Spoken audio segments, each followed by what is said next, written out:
subirán agora. Subirán agora.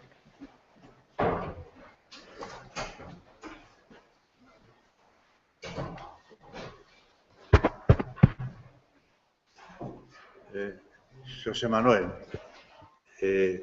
uns minutos de cortesía por si ven esta xente tomar café, bota unha ollada, por favor.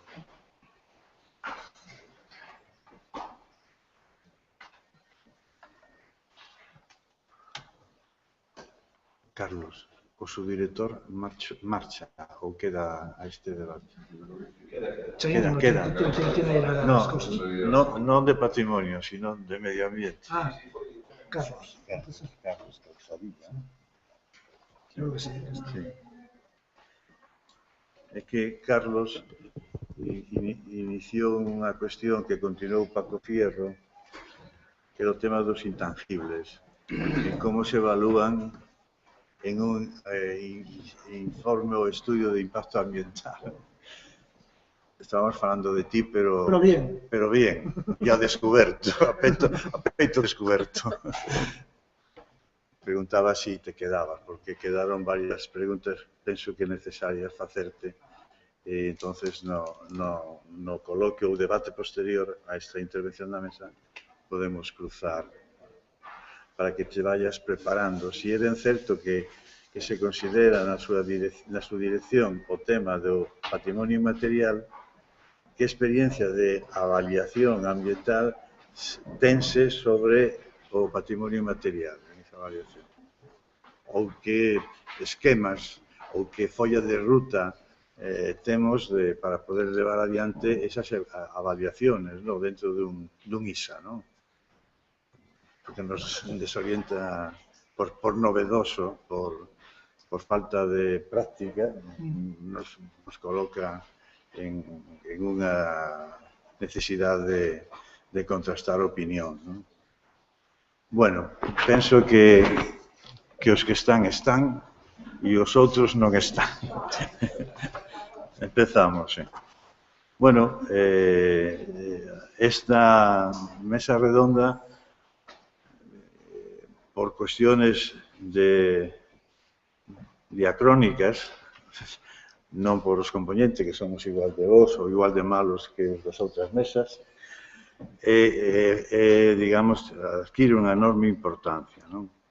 Entonces, facer unha presentación dos componentes da mesa, penso que non é obvio, non é necesario, perdón, porque están na documentación facilitada xa a extensa e interesante experiencia e currícula de cada un. Por lo tanto, vamos a saltarlo. Simplemente decir que Alfonso Revilla convendría decir que é profesor da Escola de Arquitectura, en este caso da práctica urbanística, ¿no? Por lo tanto, dito isto, dámonos por autopresentados e presentados todos, ¿no? Entonces, tócalle ao coordinador e moderador de presentar cal é o esquema. O esquema, grosso modo, con toda a posibilidad de entorno amplio, hai que adherirse a esta idea de os organismos públicos, experiencias ou prácticas ou aportacións que poden facerse e os axentes sociais na conservación do patrimonio cultural e do territorio en esa fruición que estamos intentando no seminario continuamente tocar, a fruición do patrimonio cultural co territorio, non? E en este aspecto, pois, debemos ceñirnos a 10 minutos, aunque despois, na intercambio de opinións, de ideas e debate, pois podemos ir completando, ampliando ou seguir desenrolando as propias ideas dos membros da mesa. O que se pretende aquí é realmente facilitar un debate máis amplio, máis longo e máis libre dos que están asistindo ao seminario. Entonces, eu quero aforraros e aforrarnos a miña intervención. Se quizáis despois no debate, as notas que teño, pois poderei utilizalas. pero por orden entonces de sinalización no programa está Juan Acinas, profesor de Enxeñería Hidráulica da Universidade da Coruña. Entonces te toca a ti iniciar estos 10 minutos de intervención. Ben, sabíamos que Que susto. que había que facer unhas chamadas, non? Bueno, cando queiras. Grazas ao Consello da Cultura Galega por invitarme a este seminario sobre as obras públicas e o patrimonio cultural e tamén por permitirme falar sobre o patrimonio construído no litoral.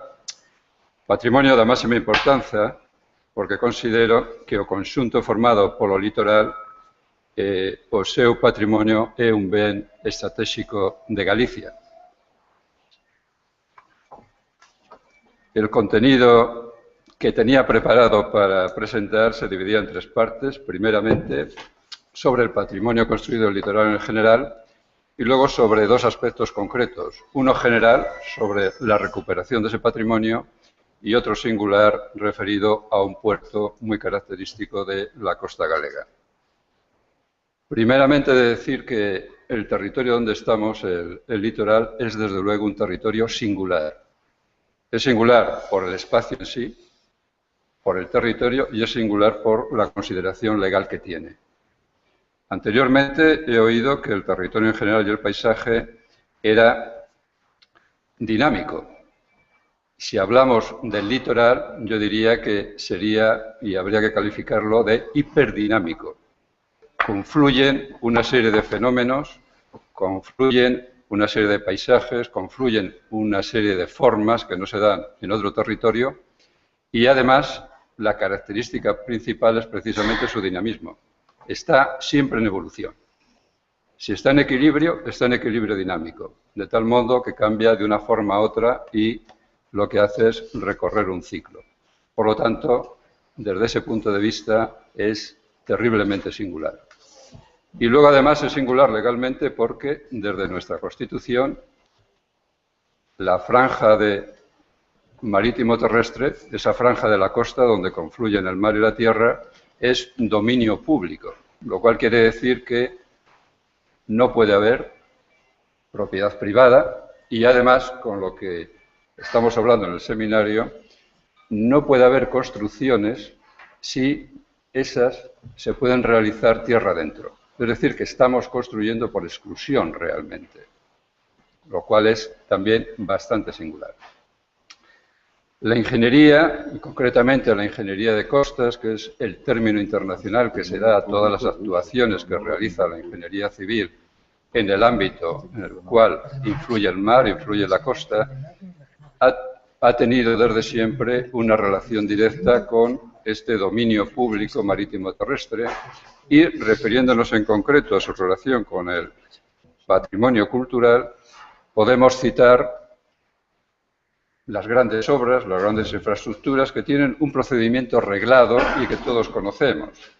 Así tenemos, y me han comentado que ya se había hablado, el puerto exterior de A Coruña y su relación con el castro de Punta Langosteira o el puerto exterior de Ferrol y la batería de Punta Viñas que ha tenido que recolocarse y que podemos visitar en este momento de acuerdo con lo que aparece en pantalla. Pero yo quería centrarme en algo que es especial y además que no surge esa consideración del patrimonio de la infraestructura, sino que surge del propio valor del patrimonio como tal. Entonces yo quería hablarles por una parte de la necesidad de conocer, estudiar y recuperar el patrimonio construido en el litoral, en lo largo del litoral de Galicia, y luego la valorización de una obra singular como es el Puerto de Bares. En primer lugar, en el litoral, en ese dominio público, aparecen toda una serie de obras y construcciones que históricamente, en la relación que han tenido todos los pueblos, y en especial Galicia, debido a la morfología de la costa, a la especial forma que históricamente han tenido que tener las relaciones entre unos pueblos y otros, de tal modo que era mucho más sencillo atravesar una ría que no recorrerla a lo largo de la ribera. Han aparecido cantidad de obras portuarias, señalización, etcétera. Dentro de los trabajos que hemos hecho en la Universidad de A Coruña, recorriendo el dominio público de la provincia de A Coruña, para dar unas cifras, unas ideas de lo que estamos hablando, hay 300 obras en ese dominio que pueden considerarse patrimonio cultural, obras de señalización marítima, 35, obras portuarias 84, molinos, puentes, fábricas, fortificaciones, etc. Y de ellas están en conservación, en un estado de conservación adecuado. Las que en pantalla aparecen verdes son únicamente un 14% de todas ellas. El resto tienen problemas o es claramente deficiente su estado. Como figuras de protección, únicamente para dar una pincelada, ahí aparece también la figura, las distintas obras, y se ve que la mayoría, prácticamente todas, están sin una figura de protección adecuada. Y aparecen en las normas subsidiarias en algunos casos, muy poco en el caso de puertos, muy poco en el caso de fábricas de salazón normalmente, poco en señales marítimas y, como bien de interés cultural, aparece un bien declarado, que todos conocemos, la Torre de Hércules, dentro de señales marítimas, y el resto son exclusivamente fortificaciones, con todo el resto de patrimonio cultural que tenemos a lo largo de la costa de Galicia. Creo que, por este caso, es necesario poner a disposición de los organismos que tienen que tomar decisiones o los particulares que van a promover distintos proyectos, esa catalogación de todas las obras y, además, una serie de índices, una serie de indicativos que lo consideraría condición necesaria, no condición suficiente para posteriormente tratarlas. Y dentro del grupo de trabajo en el que estoy incluido en la Universidad de A Coruña, habíamos hecho para estas obras del patrimonio a lo largo del dominio público marítimo terrestre de la provincia de A Coruña, habíamos definido dos índices y habíamos ordenado todas esas obras de acuerdo a esos dos índices. El primero es común, un índice de valoración, lo cual lo que estamos haciendo es discriminar las obras de acuerdo con su importancia intrínseca. Y el otro, que desde luego yo no lo he encontrado en ninguna otra publicación, que creo que es muy importante para lo que estamos hablando, es lo que hemos denominado índice de intervención. Es decir, la necesidad de que en una determinada obra patrimonial se actúe, se recupere, porque si no se perdería a lo largo del tiempo. Este es un ejemplo de la ordenación, que no podemos entrar en ellos, desde la Ría Barqueiro hasta Vila García. Este sería el índice de valoración y este sería el índice de intervención, es decir, la necesidad urgente que tenemos para intervenir sobre un determinado bien. Al final de lo que tendríamos que tener a lo largo de todo el litoral de Galicia sería un plan estratégico de recuperación de ese patrimonio que nos permitiría conocerlo y que además nos permitiría transmitir los valores que ese patrimonio encierra. Y también, muy importante, tratar de a estas obras patrimoniales darles un uso. Hemos visto a lo largo de los trabajos que las obras se mantienen si tienen en la actualidad un uso de acuerdo con la sociedad actual, naturalmente. Voy a referirme ahora, tengo que ser rápido y perdonen, a la tercera parte de la intervención, un puerto singular como es el Coído de Bares, el puerto de Bares. El puerto de Bares es el puerto más antiguo de la península ibérica que actualmente está todavía en uso, como se puede ver en la fotografía.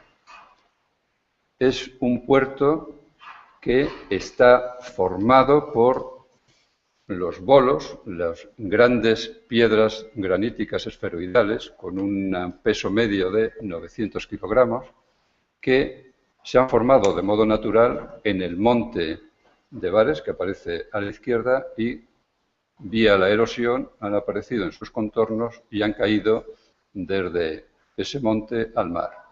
La necesidad de los pobladores de la zona de tener un abrigo porque había una determinada industria en la zona, un núcleo de población, hace que ordenen esos bolos y consigan darle la forma que, no voy a decir que la que tiene actualmente, sino la forma necesaria en ese momento. Y esa forma necesaria, con los trabajos que hemos hecho, creemos que los datos de los cuales disponemos nos obligan a decir que es de la época tardorromana. Es decir, que estamos hablando de un porto que tiene una antigüedad del orden de 1800 años.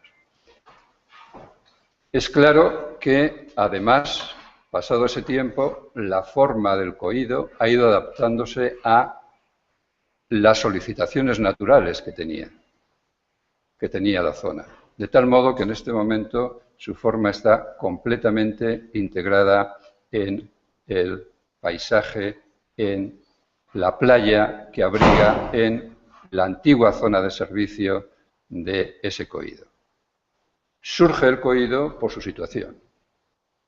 Está separando el mar Atlántico del mar Cantábrico. Está separando formas de navegación y, por lo tanto, ha sido, a lo largo de la historia, sustento para la navegación.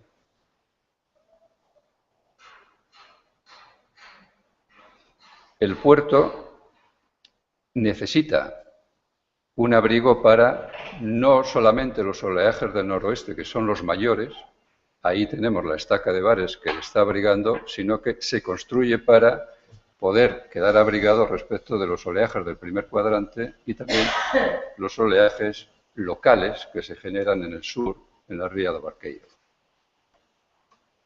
En la historia, el coído ha aparecido, en primer lugar, hay una documentación escrita que lo vincula con el señorío de Mondoñedo en el siglo X. Posteriormente aparece la caza de ballena y aparecen citas en las cuales se habla de las aguas teñidas de sangre debido a esa caza, a esa muerte de las ballenas. Y la forma gráfica, que además es muy evidente y que sigue prácticamente la situación que tiene en este momento el coído, nos la da Pedro Teixeira en el siglo XVII, en el plano que ven en pantalla. Aquí está o Porto de Bares, aquí está la vila do Porto de Vales, y esta es la vila de Bares, que tiene el número de casas es aproximadamente igual, es decir, que tenía una importancia bastante más que la que tiene actualmente, que aparece en mayor escala el coído, la playa y el núcleo de población que se apoya precisamente en el coído, que se apoya precisamente en el puerto, como ocurre en la mayoría de los puertos que tenemos en Galicia. Crecen a la vez el puerto y la población. Posteriormente, el puerto se dedica a la salazonería, a la pesca de las sardinas, aparecen las traíñas, las jávegas, ahí aparecen en la pantalla, cada una de ellas asociada a una fábrica de salazón. Esta es la fábrica de salazón, de que en la actualidad únicamente tenemos los muros, y va evolucionando hasta la situación actual. Esta es la anterior fotografía, esta primera es de finales del siglo XIX, esta es del año 2005, en el cual se ve que en estas fábricas únicamente quedan los muros. Posteriormente, y como relacionado con la navegación, el coído, o concretamente el puerto, es considerado puerto de interés general en el siglo XIX. Esto quiere decir que en esa época es un puerto que tiene la misma categoría que el puerto de Coruña, o que el puerto de Valencia, o que el puerto de Bilbao, como puerto de refugio. Y posteriormente, José Real, en 1897, realiza un proyecto de recuperación del coído y es la primera vez que se hace un relato pormenorizado de cuáles son las características de ese puerto. Posteriormente es puerto de refugio fondeadero de distintas costeras, costera del Bonito, de la Anchoa, de la Sardina, como había sido anteriormente.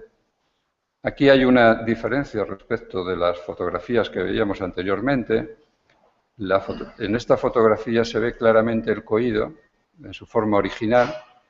Aparecen todos los mapas, también las cartas náuticas del 18 y del 19, con esta pérdida de cantos en esta zona, de tal modo que con mareas altas entra el oleaje por esta zona y arrastra la arena que hay en la zona de servicio.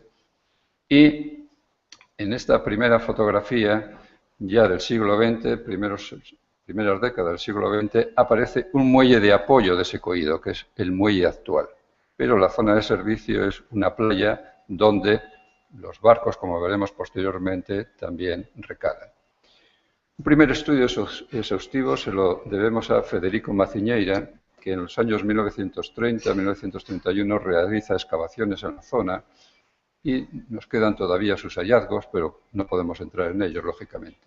Aquí tenemos distintas fotografías de la vinculación del puerto con la población, de las distintas pesquerías, cómo sirve de atraque, cómo esta es la zona de servicio, barcos de bajura, barcos dedicados a la sardina.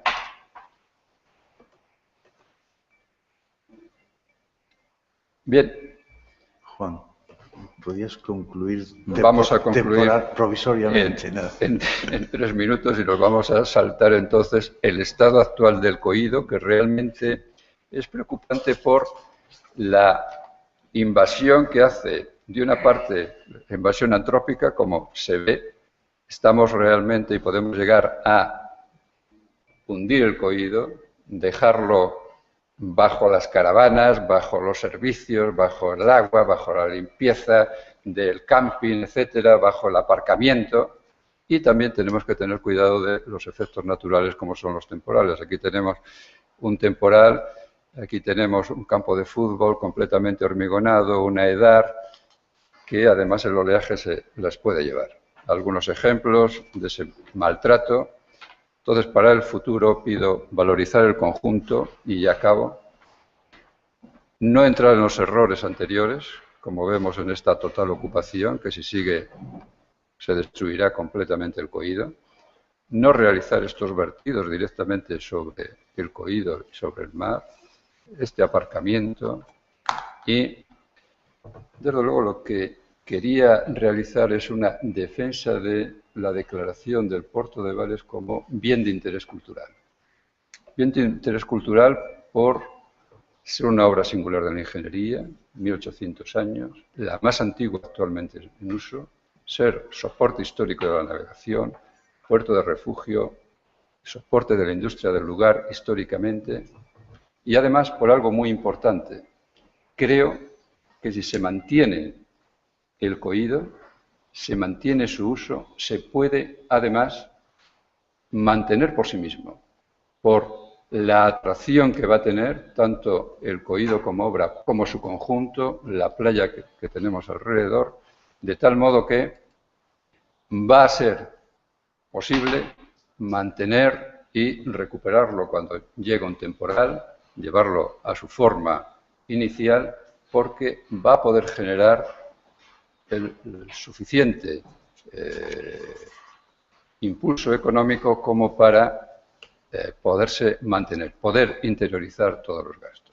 Como último apunte, yo diría que realmente el puerto de Vades, el coído de Vades, a lo largo de su historia en este momento, ha creado un lugar que es referencia y que es característica de la zona de la Estaca de Vades y de la Ría do Barqueiro. Muchas gracias por su atención. Muy bien.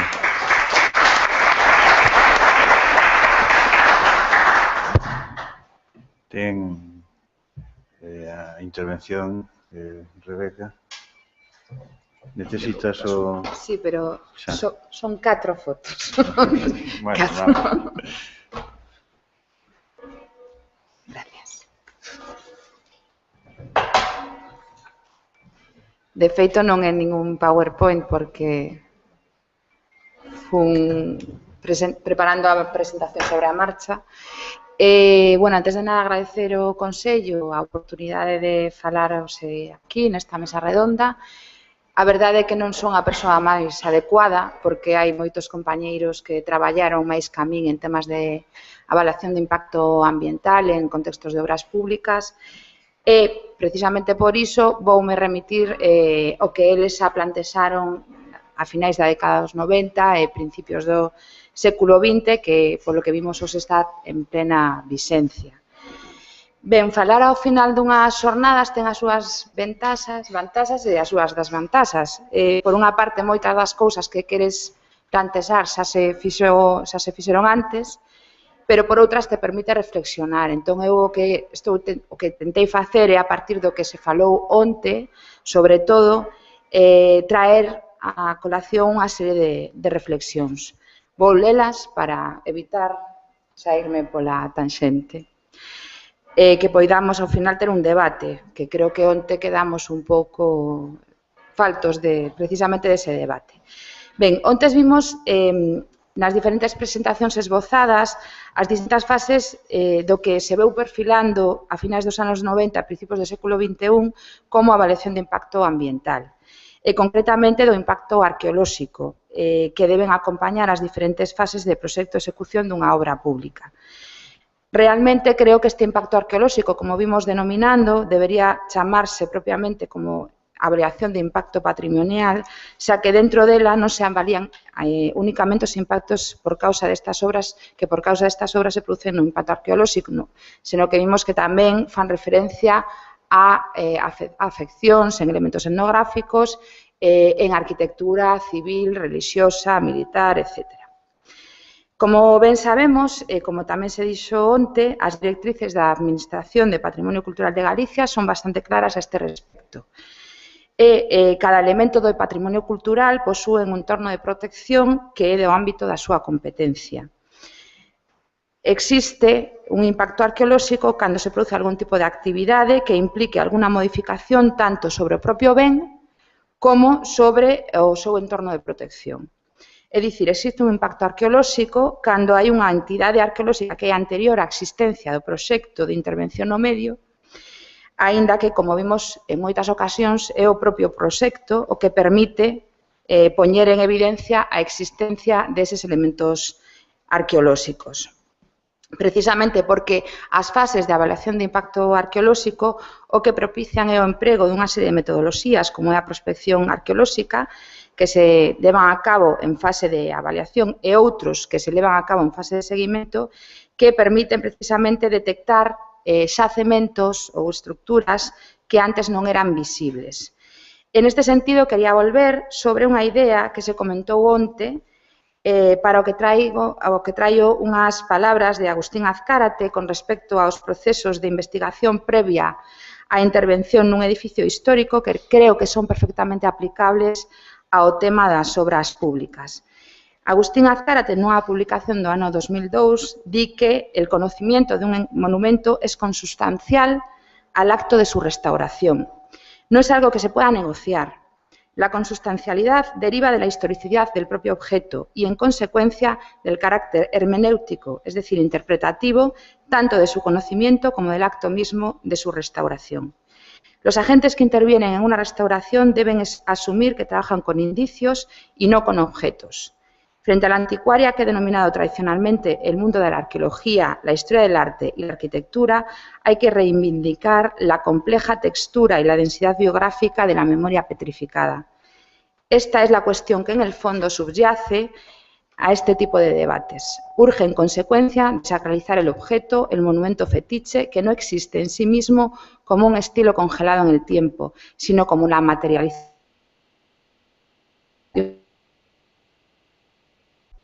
gráficamente restaurada. Isto mesmo creo que é trasladable a outra escala, evidentemente, á realización dunha obra pública. Esta afectará inevitablemente, como xa vimos onte, tanto pola especificidade do rexistro arqueolóxico en Galicia como pola súa densidade aos bens patrimoniais e tanto por imperativo legal como por responsabilidade patrimonial debe verse como un contexto de oportunidade e de coñecemento. E creo que así se fixo dende a década de 1990 en Galicia, por parte de diferentes organismos públicos de investigación, aos que eu hoxe a unha parte represento, participando activamente nos procesos derivados das obras públicas, deseñando protocolos de traballo, documentando os elementos patrimoniais, xerando coñecemento en torno a eles e democratizando ese coñecemento mediante a súa reversión á sociedade.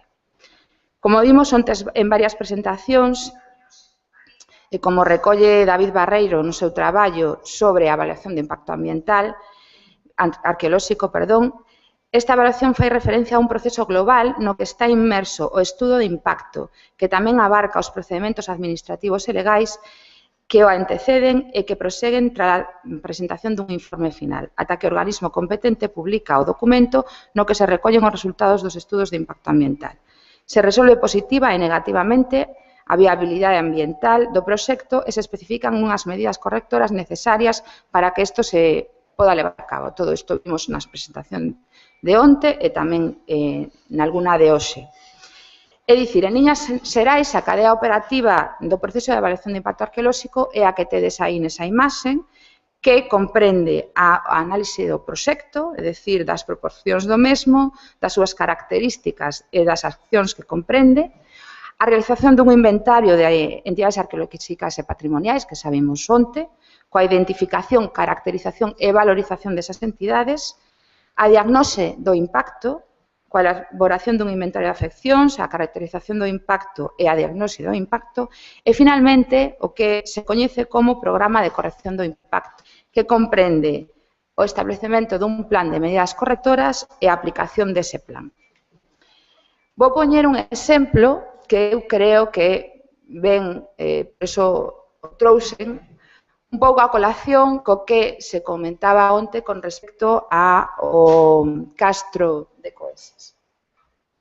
Este é un xacemento que documentamos, no que intervimos durante o proceso de seguimento e corrección do impacto da construción da autopista Santiago-Alto de Santo Domingo e fixo a avaliación unha empresa, a empresa Miotec, creo recordar que era, e nós, dende o Laboratorio de Arqueoloxía e Formas Culturais, fixemos no seu momento a fase de seguimento e corrección en obra. Como vedes aí, hai un castro na poboación de Igrexa, que está próxima a Silleda, un castro coñecido como Cotro do Castro, que estaba rodeado por unha terraza de cultivo na que se implantaba no súa marxe norte e noreste, o que era a poboación e unha igrexa que aparentemente barroca, pero que ten unhas fases altomedievais. Ben, pois na zona que lle afectaba o trazado, propuséronse unhas medidas correctoras na fase de avaliación. Fixemos unha prospección superficial na que non se documentou absolutamente nada, máis que 2 trozos pequenos de cerámica. Se propuso como medidas correctoras facer unhas zanxas mecánicas en todo este trazado, que son estas que vedes aquí en azul, para ver se había algún tipo de estructura arqueolóxica. E non se documentou nada. Absolutamente nada. Tamén creo que foron 2 anacos de cerámica o que detectamos. Se propuso o levantamento da cautela e, por suposto, a fase de seguimento arqueolóxico durante a realización das obras. E foi nesa fase de seguimento cando documentamos unha cabana, non sei cuántos fosos, 50 e tantas estructuras, etc. Traio este exemplo a colación un pouco polo que comentamos hoxe. Aínda que haxa un inventario que se poña ao servizo, que sexa público e que se preste, evidentemente, aos promotores das obras, aos arqueólogos, etc., hai moitísimo patrimonio arqueolóxico galego que non se documentara ata o momento de realización da obra, precisamente polos procesos posdeposicionais que fixeron e que fan que se produzan os solos en Galicia. Ben, insisto nas presentacións de onte porque nelas vimos moitos destes protocolos que se diseñaron naquel momento por causa da multiplicación das grandes obras públicas como foron o oleoducto, gasoducto, autovías, autopistas, ferrocarril, etc., en Galicia. Estes protocolos, polo que eu vin onte, están interiorizados, é dicir, se aplican de forma sistemática con algunhas variantes. Onte escoitamos falar de estudos informativos, de análisis multicriterio, da lei de evaluación ambiental, que, por certo, a mí me faltou que se explicara en detalle, porque creo que é importante para as xornadas que estamos tendo, algo que comentou antes Teresa Nieto, por exemplo, actualmente non é necesario realizar unha evaluación de impacto ambiental en todo tipo de obras públicas e creo que iso é algo que temos que debatir nunhas xornadas como estas. A pregunta é que se todos temos isto asumido, por que siguen surdindo problemas e por que estamos volvendo sobre cuestións que aparentemente quedaron resoltas naquel momento, no momento en que se levaron a cabo estas avaliacións de impacto ambiental, se deseñaron, etc. E recollo unha idea que aportou onte Juan Naveira, porque realmente creo que máis que establecer novos procedementos, que creo que están bastante ben definidos, existen e se aplican, debemos analizar os que hai, os problemas que teñen e melloralos, incorporando novas ferramentas de análise que permitan maximizar os traballos e rentabilizar todos os procesos previos á execución da obra. E para isto hai que ter claro, e insisto na idea de onte de Felipe Criado, que a avaliación arqueolóxica é cara e con orzamentos e tempos limitados como os que soemos ter en arqueoloxía non podemos facer as cousas como quixéramos e debéramos. Hai que ter recursos, ademais de ter vontade. E volvo á imaxe que puxo onte Manuel Chaín con respecto á ampliación do aeroporto de Coruña, onde quedou claro que o traslado dun pazo costou 1.200.000 euros, creo que é o presuposto da Dirección Xeral para intervencións en obras públicas, en patrimonio cultural, pero era o 1% desa obra. Nestas cifras movémonos. Ben, tamén creo que é importante insistir na idea que onte se apuntou varias veces respecto ás fases previas deste tipo de proxectos. Por unha banda, só unha boa planificación dos traballos e unha boa avaliación permite recoller antes da obra o maior número de problemas posibles, minimizando os tempos da mesma, respecto aos problemas que poidan surdir no patrimonio cultural e, consecuentemente, minimiza os custos.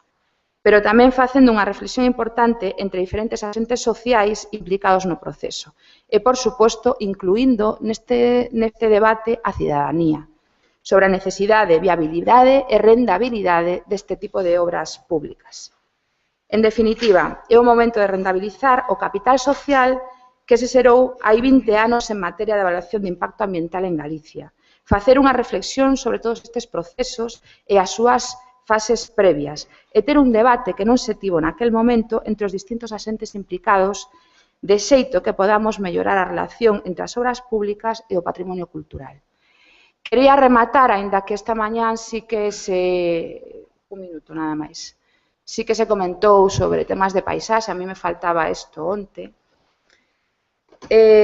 cunha pequena reflexión. Onte estivemos falando da afección destas obras ao patrimonio, a bens patrimoniais concretos, como mámoas, castros, muíños, igrexas, etc. E tamén se falou de que unhas son quizáis están máis presentes que outro tipo de elementos. E sobre a realización de medidas correctoras para correxir precisamente o impacto producido sobre elas. Pero o impacto máis importante é na paisaxe. Xa que todos estes elementos patrimoniais son conformadores da nosa paisaxe, ao mesmo tempo que as obras públicas están construindo novas paisaxes, dialogando coas antiguas e transformándoas. A paisaxe, como tento mostrar aquí nesta especie de conceptualización do que eu entendo dende o meu punto de vista como arqueóloga e como arqueóloga de arquitectura sobre paisaxe, é, por un lado, materialización dun ou varios conceptos culturais. É resultado dun proceso diacrónico e un recurso do pasado no presente, un recurso patrimonial, económico, social, etc. Por elo, creo que a reflexión sobre o impacto que este tipo de obras produce na paisaxe é aínda máis importante, se cabe, que a afección que producen obras concretas, illadas ou soterradas. Cando trasladamos un muíño, trasladamos o monumento fetiche do que falaba Azcárate. pero non o seu contexto. Gracias.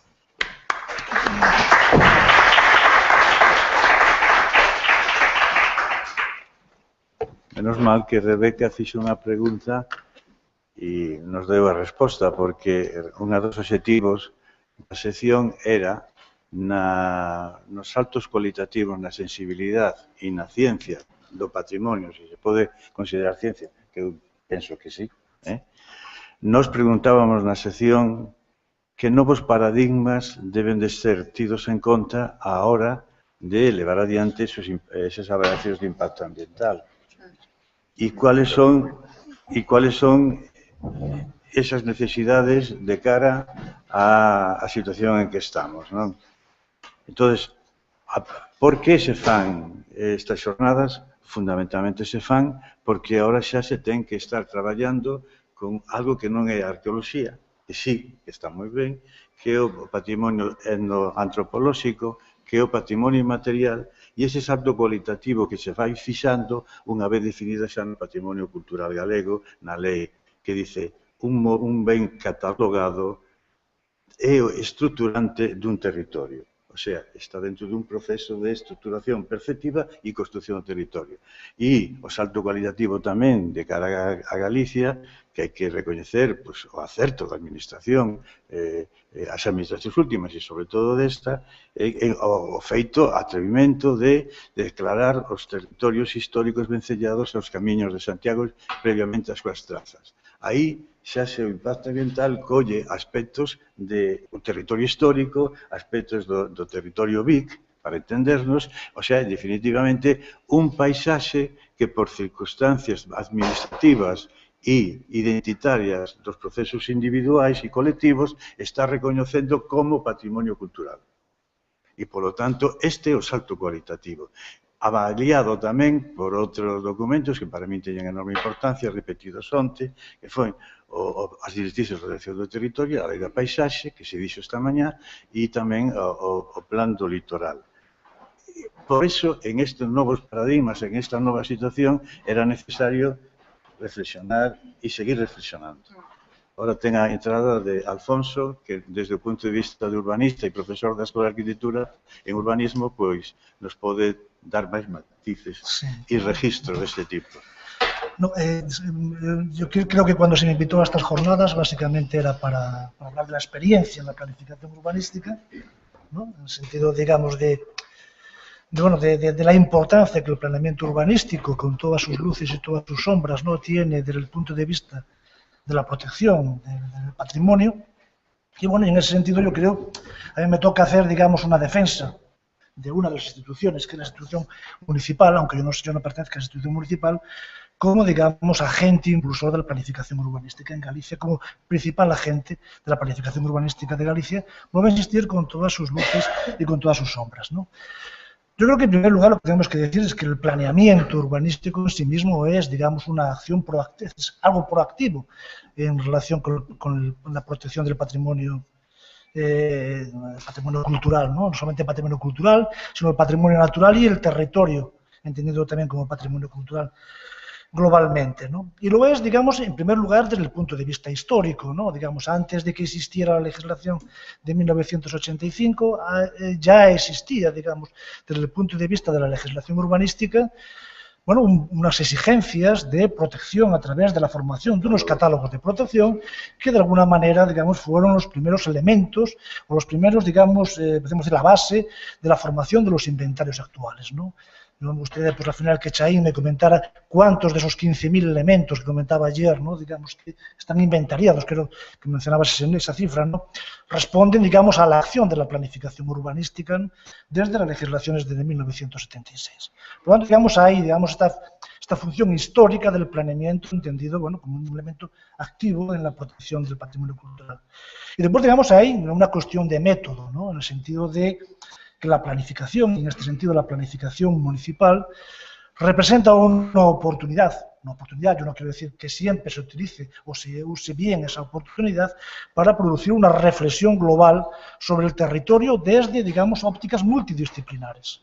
El planeamiento urbanístico no es una cuestión de arquitectos, no es una cuestión de ingenieros, no es una cuestión, digamos, que esté vinculada a una sola actividad profesional, sino que tiene este carácter transversal desde el punto de vista de la profesión, ¿no?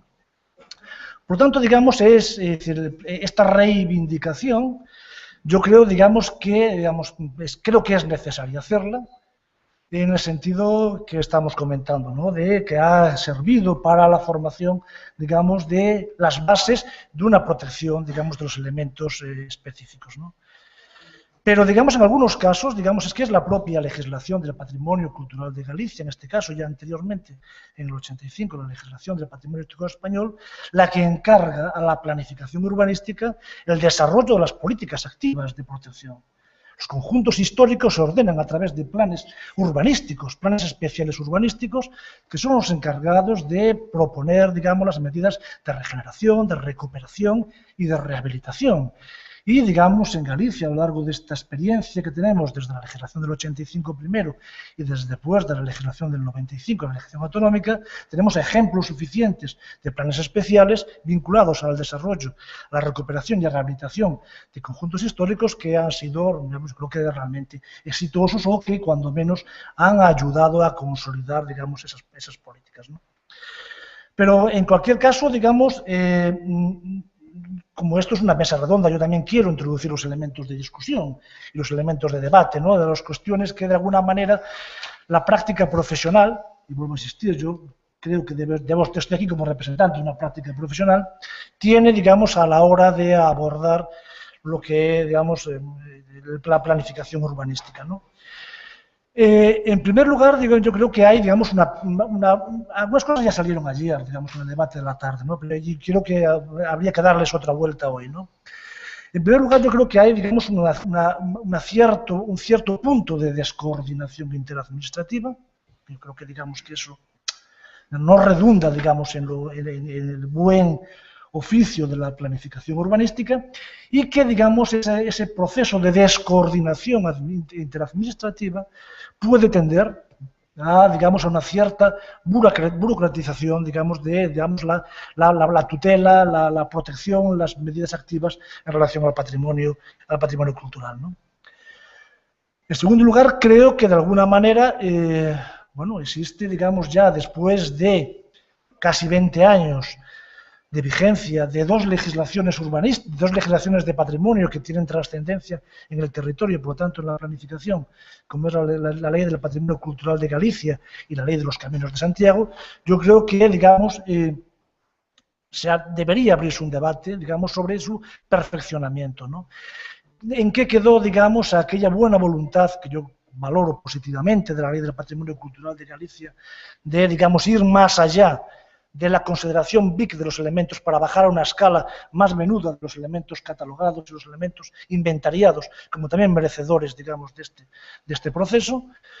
¿Qué queda, digamos, de la planificación o, digamos, de la inventariación o, digamos, de la recuperación de los caminos de Santiago después de la experiencia de, digamos, de estos últimos años, y en donde, a pesar, digamos, de todos los esfuerzos que fueron cometidos, es un proceso que todavía está abierto, digamos, está todavía vivo, digamos, en el debate, ¿no? Y, por tanto, digamos, yo creo que esos son algunos de los elementos, ¿no? Digamos, elementos que tienen que ver con el desarrollo de políticas activas, ya no desde el punto de vista de la planificación, sino de la administración competente en relación con las declaraciones de nuevos BICs. Yo creo que, digamos, hay algunos problemas, digamos, en cuanto a la declaración de nuevos BICs. Vamos, yo en estos momentos estoy redactando el plan especial de Padrón y, digamos, mi sorpresa es cuando lo afrontas que, digamos, no existe, digamos, una consideración de elemento BIC a uno de los elementos principales, que es que de la ruta xacobea, del fenómeno xacobeo, digamos, no tiene, digamos, ningún tipo de protección desde el punto de vista patrimonial, más allá, digamos, de algunas consideraciones. Lo mismo pasaría con Rianxo, digamos, en donde, digamos, hay aspectos, digamos, que creo que debería de profundizarse, digamos, en ese proceso, ¿no? Y después, digamos, retomando, y para cerrar, ¿no? Digamos, retomando un poco lo que ayer se comentaba, yo creo que como unas conclusiones, digamos, como si dijéramos unas buenas recetas en el buen hacer de lo que nos trae aquí esta discusión, ¿no? Se hablaba el otro día, digamos, ayer, digamos, primero de la coordinación interadministrativa, ya he hablado de este tema. Se hablaba, digamos, de la fase previa, de detectar, digamos, los problemas, digamos, en una fase previa. Yo creo que en ese sentido, los aspectos que tienen que ver con la evaluación ambiental estratégica, ¿no?, si están en la base misma de esto. Un plan general es un instrumento sometido a evaluación ambiental estratégica, por tanto, sometido también a la evaluación en esa fase previa.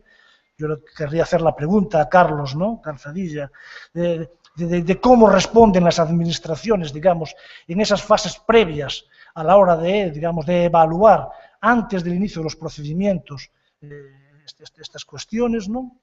Y en tercer lugar, yo creo que deberíamos de incorporar un aspecto que no sé si ayer se tocó o no, pero que yo creo que sí que tiene que tener suficiente potencia, ¿no?, que es la información. Es decir, la información entendida como divulgación, digamos, al entender que solamente se estima, solamente se valora, solamente se protege aquello que se conoce, ¿no? Y tanto, digamos, yo creo que la coordinación interadministrativa, evaluación en la fase previa y divulgación, digamos, son las tres piezas que creo que, digamos, deberían estar en la base de cualquier actuación en relación con la participación del patrimonio cultural. Muchas gracias, Alfonso, por la síntesis tan eficaz de cara ao registro do debate posterior. Ten agora a intervención Marcial Bondar. Ben, bons días. Como se desprende, vedes do título da mesa redonda, as dúas cuestións sobre as que se espera que reflexionemos son, por un lado, a universidade e outros centros públicos de investigación, e, polo outro, os axentes sociales, desde o punto de vista que poden facer uns e outros na conservación e na posta en valor do patrimonio cultural do territorio. Respecto ao que vamos a chamar a academia, para englobar estos centros de investigación, a universidade e tal, eu iba a fixarme en algo que eu chamolle prexuicios.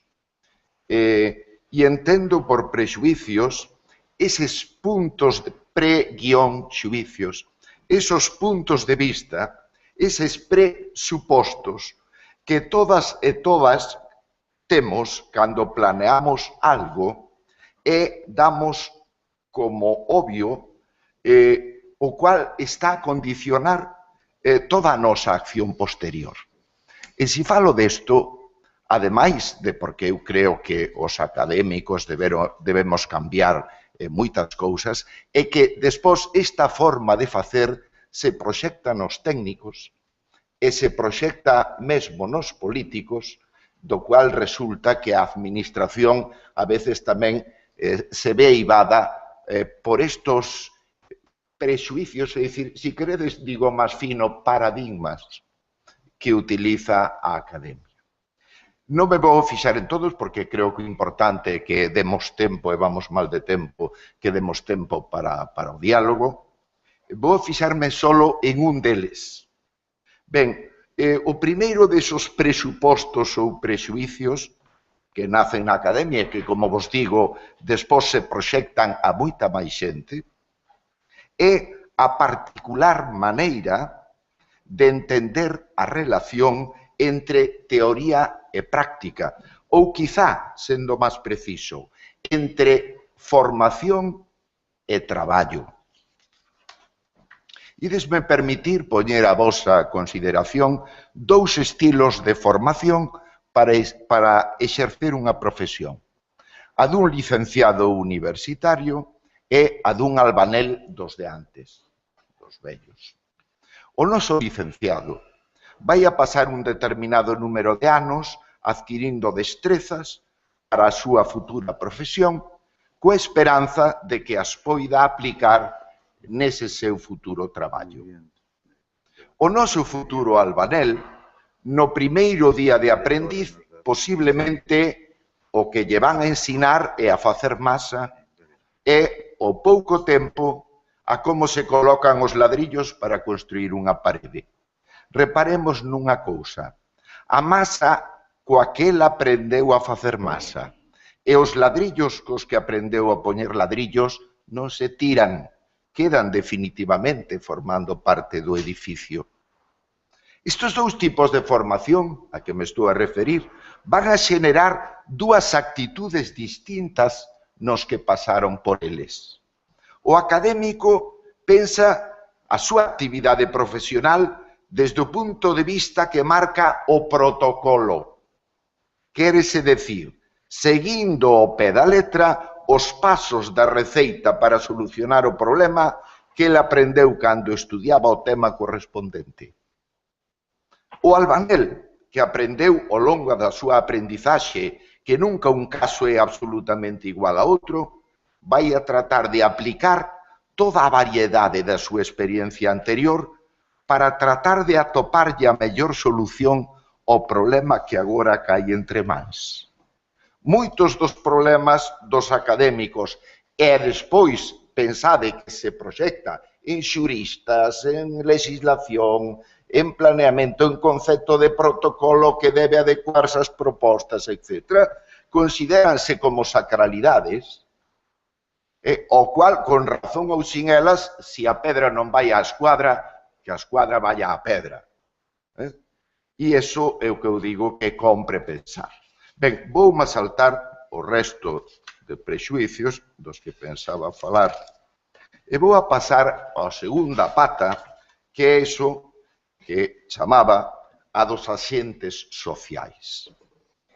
O primeiro dos retos para os distintos actores ou axentes sociais que traballen en temas de patrimonio cultural, é dicir, o primeiro que se lle require, é que, parece unha obviedade, pero que teñan un concepto acaído do que debemos entender por patrimonio cultural nas súas distintas ramas.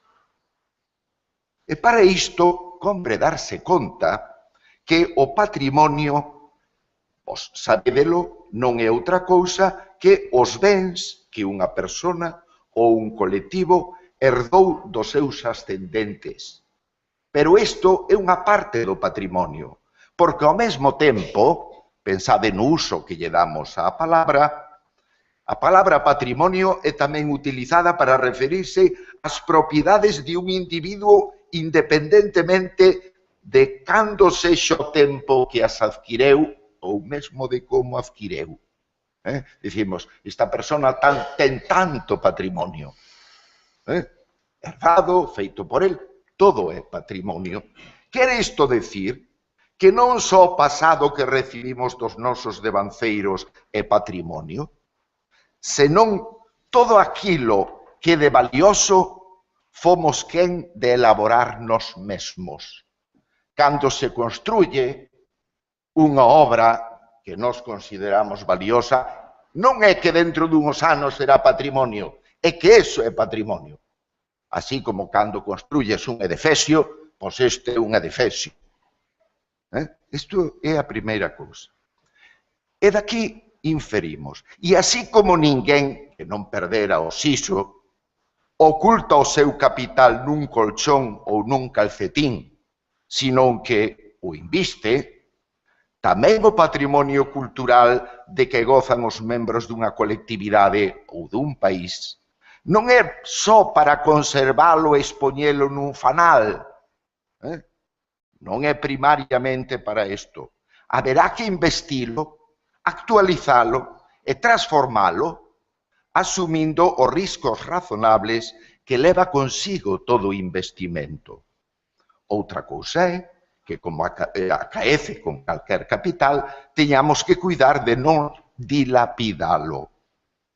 Como vemos, igual que pasa coa identidade, e non perdamos de vista que patrimonio e identidade forman unha unidade complexa, tampouco o patrimonio é unha esencia. E que quero dicir con isto? O patrimonio non é unha cousa.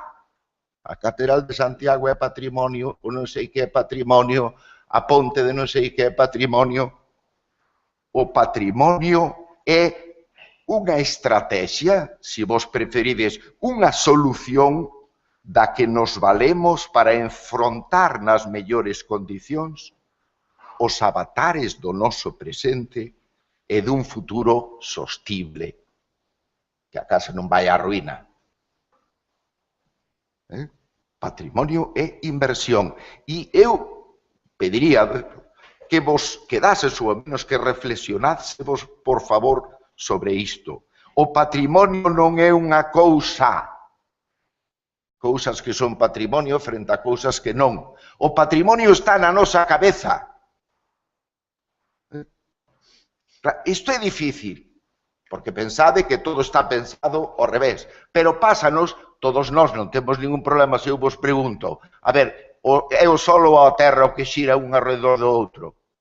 E dicedesme todos, non, é a Terra que xira ao redor do Sol. Iso non é o que vos vedes, verdad que non vedes eso? Que vedes salir o Sol pola mañán e se pon por ali? Pois ben, eso que a Galileo lle costou tanto, que estuve a punto de costarlle a fogueira, para nós hoxe é unha obviedade. Pero nós invítomos a pensar se co patrimonio non estamos facendo exactamente iso mesmo, de confundir a nosa visión cando un can mexa nunha estatua estupenda, está mexando nunha pedra fría. Para nós esta pedra non, isto é unha obra de arte. A obra de arte está na túa cabeza. O patrimonio é algo, isto é patrimonio, e vai cambiando.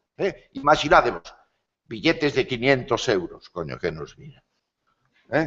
Imaginádevos que, polo que sea, o euro deixa de ter valor, o Banco de España xa non nos cambia, como las 1000 pesetas de la República. Canto valen os 500 euros? Non vale nada. Es un papel, o como coleccionista, pues te vale 2 unidades de la nueva moneda. Pensade como, cando pensamos conceptos como BIC, como non sei que, como non sei canto, pensade o que estamos, como conxugamos estas dúas cousas, pensade no Sol e na Terra. Ben, retomemos agora outra das preguntas fundamentais que implica este problema. Quen debe ser o encargado de facer esta selección e esta posta en valor do patrimonio? Hai unha tendencia a pensar que deben ser os técnicos e os expertos os encargados de deseñar, coordinar e poñer a andar esta tarefa. Díxose desde distintas ópticas, eu repito. Se aspiramos a ter éxito, a cousa é ben máis complexa. Acabo de decir o compañeiro fai un momento, acabo de decir Rebeca.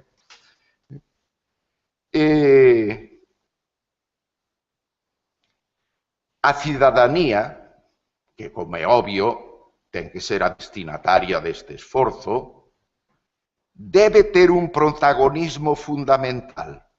Se nós non conseguimos que os destinatarios finais sentan como propia esta tarefa, o fracaso está garantizado. Non basta fago o proxecto e despois lo pongo a exposición pública por si alguén tiene algo que decir. Non é eso. Pensade que está en cuestión outra forma de actuar. Se non conseguimos que os destinatarios finais sentan como propia, como vos digo, temos o fracaso, os técnicos, os promotores culturales ou quen sexa, que asumo o proxecto, terán que seducir os destinatarios finais para que o pobo, o concello, o colectivo no que se pretende incidir, o perciba como empresa propia. O experto terá que ter a suficiente avelencia para ser visto como un membro máis do grupo e non como un prescritor de opinión que di aos demais que é o correcto e que non o é. Este traballo de negociación entre técnicos e cidadanía non é para facer o que diga a cidadanía. Algo se insisteu tamén desde outras voces, ten que ir acompañado, e isto é esencial, non é un ideal que, bueno, pudera facer eso ou non, ten que ir acompañado dun esforzo pedagóxico coa xente no que se lle dean as ferramentas para pensar de forma consistente. No que se discuta, no que se dialogue con elas. E en todo caso, se vos queredes educar unha persoa na música clásica e o que lle guste a Manolo Escobar, como o primeiro disco que poñades non se chama Manolo Escobar e despois a ver como vades a Mozart, estades tocando el bombo. Ben,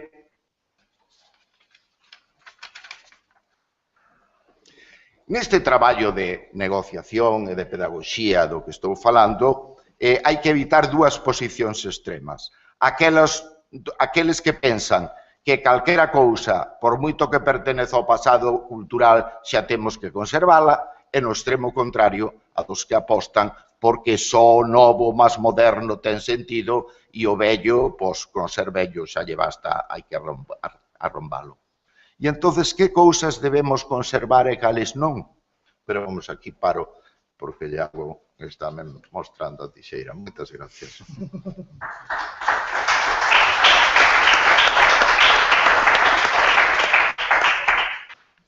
Ben, temos 23 minutos de debate e se temos unha tolerancia e generosidade da directora xeral que xa está aquí, ao mellor 5 ou 10 minutos máis se o debate ten merecementos para ele. Bueno, pois iniciamos un listado de preguntas, un listado de que queran facer preguntas e ben, hai dúas solicitudes. A primeira foi ali no centro, ese xoven que está aí. Decide o nome para quedar identificado na grabación. Sí, gracias. Bos días, o meu nome é Diego Casal e, bueno, quería falar dun tema particular do mesmo xeito que o fixo o profesor Acinas, ¿no? Para que penso que é o xeito tamén de mostrar unha inquedanza que teño dende fai xa bastante tempo e ao mesmo tempo facer referencia a todos os temas que se están a falar aquí. No, mira, debemos de ser moi para darlle participación. Sí, moi rápido, vamos a ver. As preguntas moi claras e moi dirixidas. Vamos a ver, o profesor Marcial Gondar falaba un pouquiño da participación da xente, da cidadanía, ¿no? Como elementos fundamentales, pois o mellor para elaborar un plan xeral, un documento de vital importancia no planeamento no futuro do municipio. En casos concretos, como é o caso de Vila de Cruces, non se está a considerar a protección das minas de Fontao, aínda que somos cada vez un núcleo crecente tanto de xente, de propios veciños, como de cidadáns de toda Galicia e toda España, incluso organizacións en defensa do patrimonio, que hemos loitando desde fai máis de 12 anos pola posta en marcha e agora estamos a traballar para que o plan xeral se recoñeza unha protección mínima. Entón, nin siquiera a quen lle corresponde é capaz de escoitar esas voces de expertos, de cidadáns, esa sensibilidade que hai na rúa, pois quizás tampouco teña moito sentido elaborar un plan xeral e quizáis nos poderamos quedar cas normas subsidiarias que están en vigor en 1993, xa que un plan xeral no cal non se ven representadas nestas inquedanzas, por lo menos neste sentido, pois tampouco parece que teña moito sentido. Esa é a miña visión e a problemática en concreto. Moitas gracias. Moitas gracias e amable por haberos sintetizado. Por decir algo, Alfonso, si queres decir, xa que tocou o concepto plan xeral. Únicamente que tocaste el concepto plan xeral, que no quiero personalizar en el tema de Vila de Cruces, que por otra parte lo desconozco, digamos. Por supuesto conozco las minas de Fontao y efectivamente yo entiendo, digamos, que las minas de Fontao me sorprende, digamos, que más allá del plan general no tengan ya un nivel de protección, porque entre otras cosas se ha invertido dinero en su recuperación del poblado de corte, de un elemento, digamos, que desde el punto de vista de lo que llamaríamos patrimonio industrial, pues está, digamos, en el top, digamos, en el tema gallego, ¿no? Entonces, yo creo que en ese sentido, digamos, lo que sí que hay en ese sentido, y en este sentido, yo creo que el diálogo aquí delante y allá atrás es, digamos, el tema de la coordinación interadministrativa que yo planteaba antes, ¿no?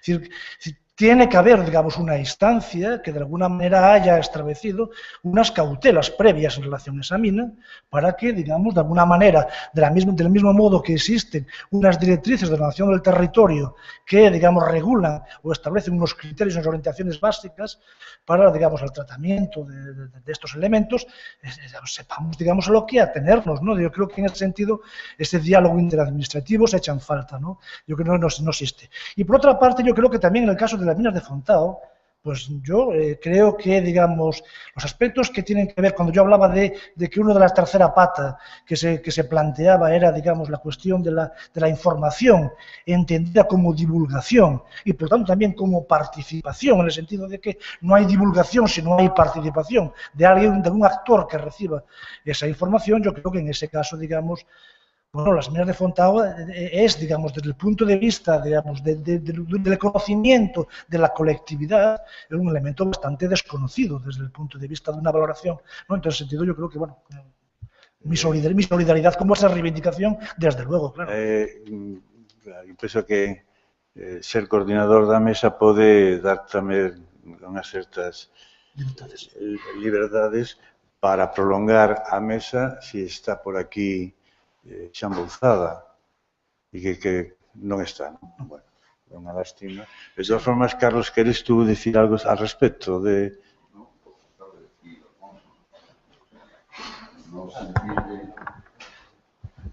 No se entiende esa contradicción entre un bien valorado como son las minas. Otra cosa es lo que planteaba San Carmona de la falta de valoración, digamos, del patrimonio industrial, en donde aquí se está dando precisamente una reivindicación ciudadana de esa participación en contra, digamos, del poder político que no la quiere incluir en el plan general, ¿no? Entonces ahí hay algo que desde fuera no se entiende, a no ser que se piense que todo ese suelo pues sea más propio de otro uso, ¿no? Cuando hablabas de los ciudadanos son, digamos, los ciudadanos de a pie, es el planteamiento de Diego, pero también son los ciudadanos que están representados en la administración, que tienen unas expectativas distintas para la transformación de esos suelos, ¿no? Yo sí entiendo que deben ser todos los ciudadanos, los que representan al poder administrativo político, y los ciudadanos de pie, los que vean las ventajas, que yo creo que por ahí ibas, Marcial, en que realmente se proteja ese bien cultural, ¿no? Si me permite, solo decir... Vale. Es directora xeral. Es directora xeral da Consellería de Vivenda. Solo aportar... Efectivamente, non se entende que ahora non se faga iso cando o poboado do Fontao, con todo o seu conxunto, está catalogado, ten un plan director elaborado, redactado, que ten que obrar en algunha consellería, o digo porque a Consellería de Vivenda se eliminou. Entonces, naquel momento se fixo ese plan director con fondos europeos, se rehabilitou todo o poboado e nese plan director e na propia rehabilitación do poboado, aparte da característica de grande arquitectura que o poboado ten nos anos que se fixo, está a mina, é impensable que fai o poboado do Fontao sin a mina. E segundo, todos os bens inmateriais que hai na memoria da minería galega de 7.000 persoas que chegaron a traballar nos anos da fame e do extraperlo nesa zona. Entón, todo eso forma o Fontao. Todo eso. E non se pode separar nada. E, por moi democrático que seña, no sentido de que ten votos, unha persoa non está capacitada para eliminar toda esa memoria que nos pertenece a toda a xente. É unha opinión que, desde logo, contrasta e complementa tamén. Alguén máis quere falar deste tema de Fontán? Bueno, temos aí xa pedida unha vez pola esquerda. O día 22 de febreiro presentouse en Madrid o mapa de patrimonio mineiro de Galicia por parte do Instituto Xeolóxico e Mineiro, no cal aparece, entre outros, refletido como patrimonio mineiro as minas de Fontán. Entón, tampouco se entende que a administración local non atenda esta solicitude, non? Esta solicitude, ademais, moi básica de protección. Eu vexo que dentro do debate facer un fincapé de que o patrimonio industrial está dentro do debate, das reflexións que deben de estar, se hai algunhas conclusións, en introducir este aspecto como aprender deso, porque un patrimonio industrial ten que ter unha consideración e unha formulación seria, e parece ser que aquí a houbo, e isto dentro do debate o que realmente a mí me complace recoller, e, digamos, de cualquier caso, que está ben que o proceso sexa aproveitar o proceso dun plan xeral que ten a obriga de facer un catálogo, non? E ese catálogo, pois, parece que está suficientemente, debe ser receptor suficientemente de un patrimonio industrial deste tipo que está suficientemente estudiado e categorizado, non hai dúbidas ninguna. Entonces, en ese aspecto, creo que aquí nuestra amiga Rebeca tamén quere facer alguna consideración e damos por debate este tema concreto de Fontao. Sí, bueno, eu non era tanto sobre Fontao, sobre como outro tema que subsace a pregunta, e que no que eu incidía antes cando preguntaba a Carlos sobre o tema da participación ciudadana. Creo que deberíamos, non sei se hoxe ou se noutro contexto, reflexionar un pouco sobre este aspecto. É dicir, é realmente suficiente, como decía Marcial, con publicar un proxecto ou con publicar unha resolución ou tal, ou non nos está faltando realmente cauces de participación ciudadana nos que teñen que entrar non solamente o cidadano a pé, senón os administrativos, os técnicos, etc., e facer un diálogo, un debate sobre o que queremos facer e como queremos facelo.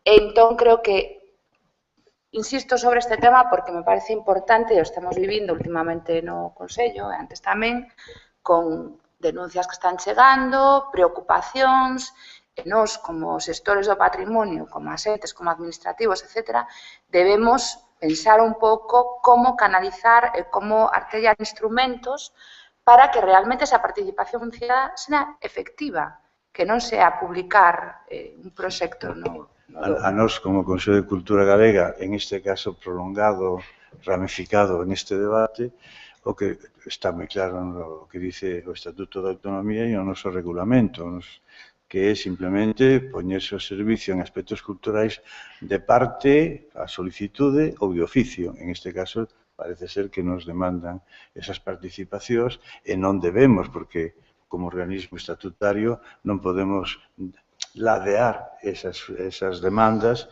e parece ser que aquí se prolonga ou se amplía estas demandas que estamos tendo recentemente con esta suxerencia deste compañeiro que acaba de intervir. Ben, sai un novo tema, e ese novo tema sai un tema que é o da participación e de formas de como se debe de participar nos procesos en que todo obxecto de patrimonialización cultural, en momento de patrimonialización cultural, surdan. Non é os aspectos de información ao público, non é, digamos, os aspectos dunha tesina ou unha tesis, que tamén ten procesos deste tipo, sino dentro desa participación ciudadana que quere meterse nos procesos lóxicos que existen sobre a patrimonialización cultural xenérica e particular. Entonces, si a señora que quería intervir ahora está en este tema, mellor, e se non está, ten o dereito de facerlo, porque lle tocaba intervir. Sí. Bueno, gracias por... Sí, la verdad que sí, era un poco por redundar en esto. Y soy Guadalupe Jiménez Esquina, no me voy a presentar. No iba a hablar porque me daba vergüenza, porque me pensaba que era demasiado joven para hacerlo y porque me parecía que era demasiado utópica. Pero el profesor Gondar ha sacado el tema y bueno, también el de la participación habéis últimamente sacado el tema recientemente y justo en la última intervención de esta jornada, y el profesor Gondar también precisamente el último en hablar o el penúltimo. Y me parecía, claro, que hacía ya unos cuantos años que se estaba dando ese giro antropológico, ese giro cualitativo en la aproximación al patrimonio, y que nuevas perspectivas críticas, como la que ha apuntado el profesor Gondar, apuntan a que el patrimonio lo es siempre y cuando tenga valor para la ciudadanía y tenga un uso social. Entonces, aquí cuando se ha estado hablando de expertos en patrimonio, siempre se ha hablado masculino, por cierto, y la antropología ha estado totalmente ausente. Y siempre se ha dicho arquitectos, arqueólogos, historiadores, y pocas ciencias sociales se ha visto por aquí en esta mesa. Claro, y eso, lo de la participación también ha estado bastante ausente, a excepción de la divulgación y esa última parte, que es esa última parte o esa última cadena de la participación. Entonces se habló de inventariar, de catalogar, de conservar, como si esto, sin cuestionarlo, como hace ya varios siglos que se viene haciendo lo mismo. Entonces, no sé, con una lógica que para mí, desde mi utopía y mi juventud, me parece elitista y patriarcal, porque es desde arriba hacia abajo. Entonces, claro, la pregunta vuelve a ser la misma. ¿Cómo lidiar con la ciudadanía y la obra pública? ¿O cómo libráis de este estorbo? ¿O cómo se libran los expertos de este estorbo que a veces vienen a suponer un estorbo, la participación? ¿Y por qué me sigue pareciendo una utopía? Gracias. Ben, por cuestións de género, eu lle invito a Rebeca que intervenga. Somos compañeiras, Pois non, coñecemos. entonces é repetir, non? E imos repetir, bueno, totalmente de acordo co que comenta Lupe, as miñas disculpas por falar en masculino, pero sí, efectivamente, creo que, bueno, se está representado a antropoloxía gracias á presencia de Marcial, pero eu sigo insistindo no que plantea Lupe, non? Realmente, cando falamos de participación cidadá, solamente falamos de difusión, é dicir, da reversión do que nosotros como expertos podemos coñecer a través dun proceso de elaboración de obra pública e como revertimos ese coñecemento á cidadanía. Pero o que creo que se está planteando aquí é como facer partícipe durante todo o proceso, dende a fase de idea, elaboración de proxecto, etcétera, etcétera, a cidadanía e como podemos artellar instrumentos para que eso sexa efectivo e poñelos en marcha. Eu sacaba un pouco a colación a elaboración da Lei de Paisaxe que se está levando a cabo no País Vasco, que se levou a cabo nos últimos anos, e precisamente sí que hai unha intencionalidade de ter unha participación cidadá en todo o proceso. Entón, realmente, acallamos as nosas conciencias cando, unha vez que temos documentado algo, escribimos unha publicación, xa está feita a fase de difusión, ou realmente temos que empezar a repensar como introducir en todos estes procesos a participación cidadá de todos os axentes que interveñen nesta participación e que forman parte da cidadanía, como podemos facelo, como podemos empregar os recursos que temos hoxe, desde as redes sociales ata este tipo de xornadas, etcétera, etcétera. Entón, eu estou na mesma liña, opino o mesmo e a ver, que se Alfonso, que... Sí, yo quería más que puntualizar una circunstancia. Yo creo que el marco que tenemos, es decir, que el marco de reglamentos no solamente, digamos, posibilita o solamente habilita procesos de arriba a abajo, ¿no? Y te voy a poner un ejemplo que además Diego también lo conoce muy bien, es decir, que es la declaración como conjunto histórico del barrio de Ferrolbello, que está impulsada desde la Asociación de Vecinos. Y en ese momento, digamos, utilizando los mecanismos que existen, digamos, los mecanismos lógicamente, de documentación, de solvencia y, digamos, de tal, se ha conseguido, digamos, que un barrio que está en un estado de degradación, en un estado, digamos, bueno, un proceso complicado desde el punto de vista de su gestión, ya no solamente patrimonial, sino social, que quizás sea más trascendente en este caso que la patrimonial, pues digamos es un proceso de abajo arriba y no es un proceso de arriba abajo, ¿no? Así que hay mecanismos que también te permiten, digamos, hacer ese mismo proceso. Sí, pero quizás convén facer así unha especie de biseccionamento do tema da participación. Se concebimos, e os que estamos aquí xa o concebimos, que a patrimonialización dun ben ou dun patrimonio de bens é un proceso permanente de continua evolución, non?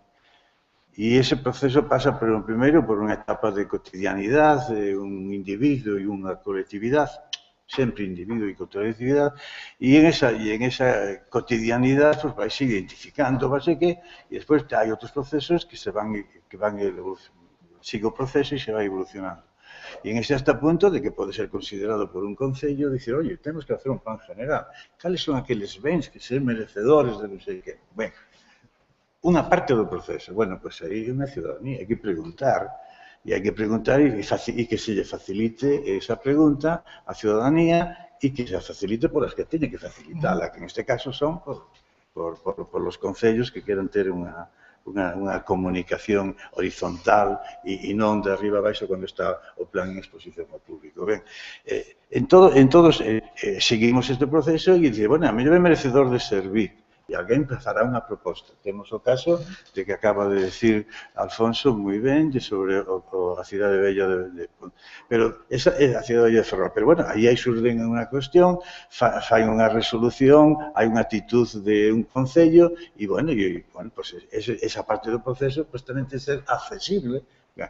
Con isto podíamos chegar hasta que despois, unha vez declarado non sei que, pues hai que restaurarlo. Hay que conservarlo, hay que darle un uso. Este uso é adecuado. Non, sí, bien. Esos procesos, todo ese proceso que non te remata nunca, a Dios gracias, deben de ser sempre participados. E hai que dispostos a participación. Ben, dito isto, pois eu non teria que decir máis. Dúas cousas. Sí. Aquí o profesor.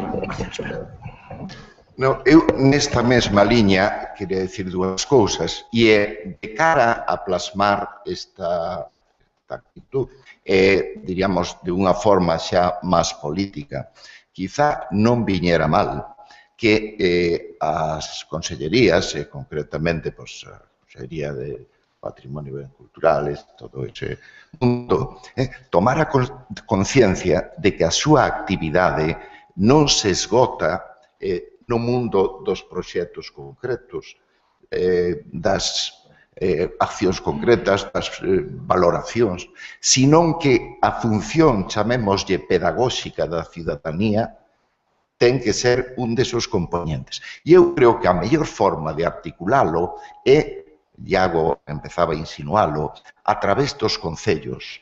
O concello é a unidade política máis pequena donde a cidadanía é máis próxima. E entón, desde o concello, ou de, eventualmente, no caso dunha mancomunidade que funcione, donde se poden articular e entrar en contacto desde pequenas agrupacións culturales que estemos espalladas por todo o país. E entón, despois, desde aí abaixo, é cando se poden ir formando redes cara arriba, e así sálenos unha política cultural integrada. Pero claro, para min, a valoración concello e a valoración, a sensibilidade e o dinamismo dos que traballan en torno ao patrimonio que ten que ser dentro de políticas xerais e o aspecto educativo. Chamémoslle, entendendo a educación como intercambio de opinións, non quere decir sempre que o técnico o político sexa o que sabe. Eu recordo unha vez, se me permitides un exemplo, un catedrático de prehistoria que había aquí, Carlos Alonso del Real. E entonces tiña a boa costumbre de, a veces, para explicar determinadas cousas, collía o autobús da universidade e levaba a todo sitio. Unha vez estábamos vendo en Campo Lameiro os petroglifos. E estaba ali don Carlos, noso redor, as nosas libretas, estaba un señor dali da aldea que tiña unha fouce, a función da fouce era sachar ou limpar as silveiras que daquela o cubrían, deixouno todo limpo, despois ele o axudante botaron tiza, tal, xa sabedes como se fai, e entonces empezou a dictar a lección. Era un petroglifo que era unha espiral que terminaba así nunha galla. E entonces, decíanos Alonso, aquí tedes un exemplo clarísimo de culto fiolátrico, porque non sei que, porque non sei canto, porque demais alá, non sei que, e nós apuntando culto fiolátrico, non sei que. Hasta que o señor que estaba ca fouce, esperando como andaran rozar noutro sitio, dixo, ai señor, unha culebra non lle sé. pero quen é este Ignaro, como se atreve aquí a discutir co sabio? Dice, porque deu a explicación que xa non nos deu moito tempo para pensar iso, porque mira, as culebras cando se enroscan meten a cabeza dentro, nunca deixan a cabeza fora. A teoría da ofiolatría se fue al carajo, si me permites. Que nos quere dicir isto, que nos ensina? Que non só os técnicos sabemos que a veces, moitas veces, con demasiada frecuencia, atopas a sabiduría e respostas impresionantes por parte da xente. Quero dicir que cando falo de educación, eu diría máis que da cidadanía, diría educación coa cidadanía. Estamos aprendendo todos. E creo que ese valor, chamamos pedagóxico, de elevar o patrimonio, porque mentres non levemos o patrimonio a xente, as cousas van a ser percibidas como son. A agua sempre adoita a forma da botella que a contén. E entonces nós o que temos que facer é saber que forme a botella, porque eso vai nos a dar a resposta ás nosas políticas. E nada máis. Sí, bueno, de acordo, Teresa. Sí. Sí, unha cuestión dirixida... Abres un tema novo ou seguimos co da participación? Novo e relacionado. Unha cuestión dirixida a Alfonso. O sea, é evidente para todos a importancia que ten o planeamento urbanístico na protección do patrimonio. E máis en Galicia, onde o inventario realmente asuma os catálogos de planeamentos municipais. É dicir, sin planeamento urbanístico non teríamos inventario, teríamos bens protegidos, excepto os que teñen a recreación de vida. Sin embargo, incidir un pouco no tema do que falei antes, de levar os procesos hasta o final. O planeamento fai un esforzo importante por identificar os elementos de patrimonio cultural nas distintas clases, clasificacións, categorías, de establecer protección sobre eles, pero en que medida esa identificación ten despois se reflicte na ordenación, en que medida a ordenación respeta ou se acomoda os valores culturais a preservar. É certo que dende patrimonio desde o planeamento hai un recurso a ámbitos de protección, contornos, e desde patrimonio tamén eso se ven requerindo así, pasamos daqueles círculos a unhas amendas con soporte territorial, pero realmente en gran medida estamos adiando a cuestión, o momento en que se queira facer unha intervención nese ámbito, nun momento no que estamos abocados ao conflito con calquera facer intervención, e ademais estamos actuando puntualmente, adoptando decisións para casos puntuais, non sempre uniformes, non sempre coherentes, e, ademais, a cidadanía, neste caso, tampouco ten unha conciencia clara do que van supoñer, do que supón esa protección, dos efectos que ten, e atopámonos realmente con unha situación na que a xente ten unha reacción contra esa protección, porque non os seus efectos son indeterminados. Sí, sí, perdón. Por ter un tema de planeamento, lógicamente ten que intervir Alfonso, pero tamén sería interesante que intervira Carlos Nardiz para darlle unha complementariedade. Moitas gracias por deixarme a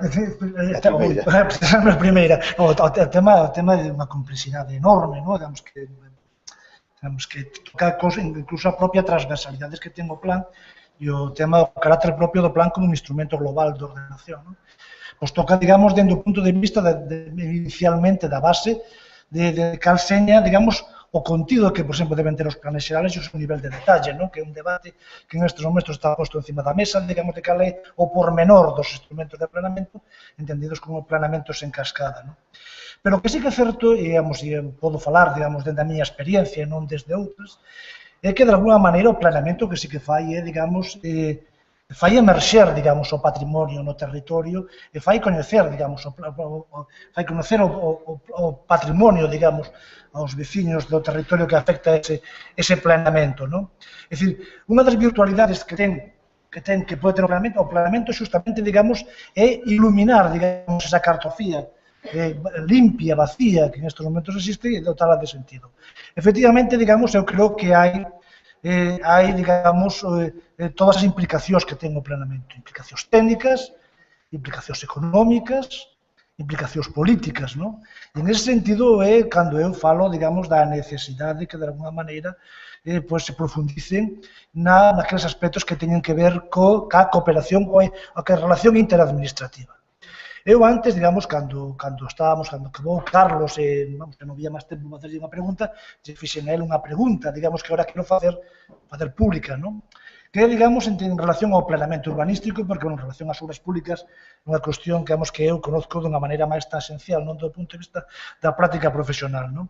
Pero, digamos, do punto de vista do planeamento, que sí que é un instrumento sometido a un proceso de avaliación ambiental estratégica, e, por tanto, sometido a uns trámites, a uns protocolos, como dice o profesor Gondar, non?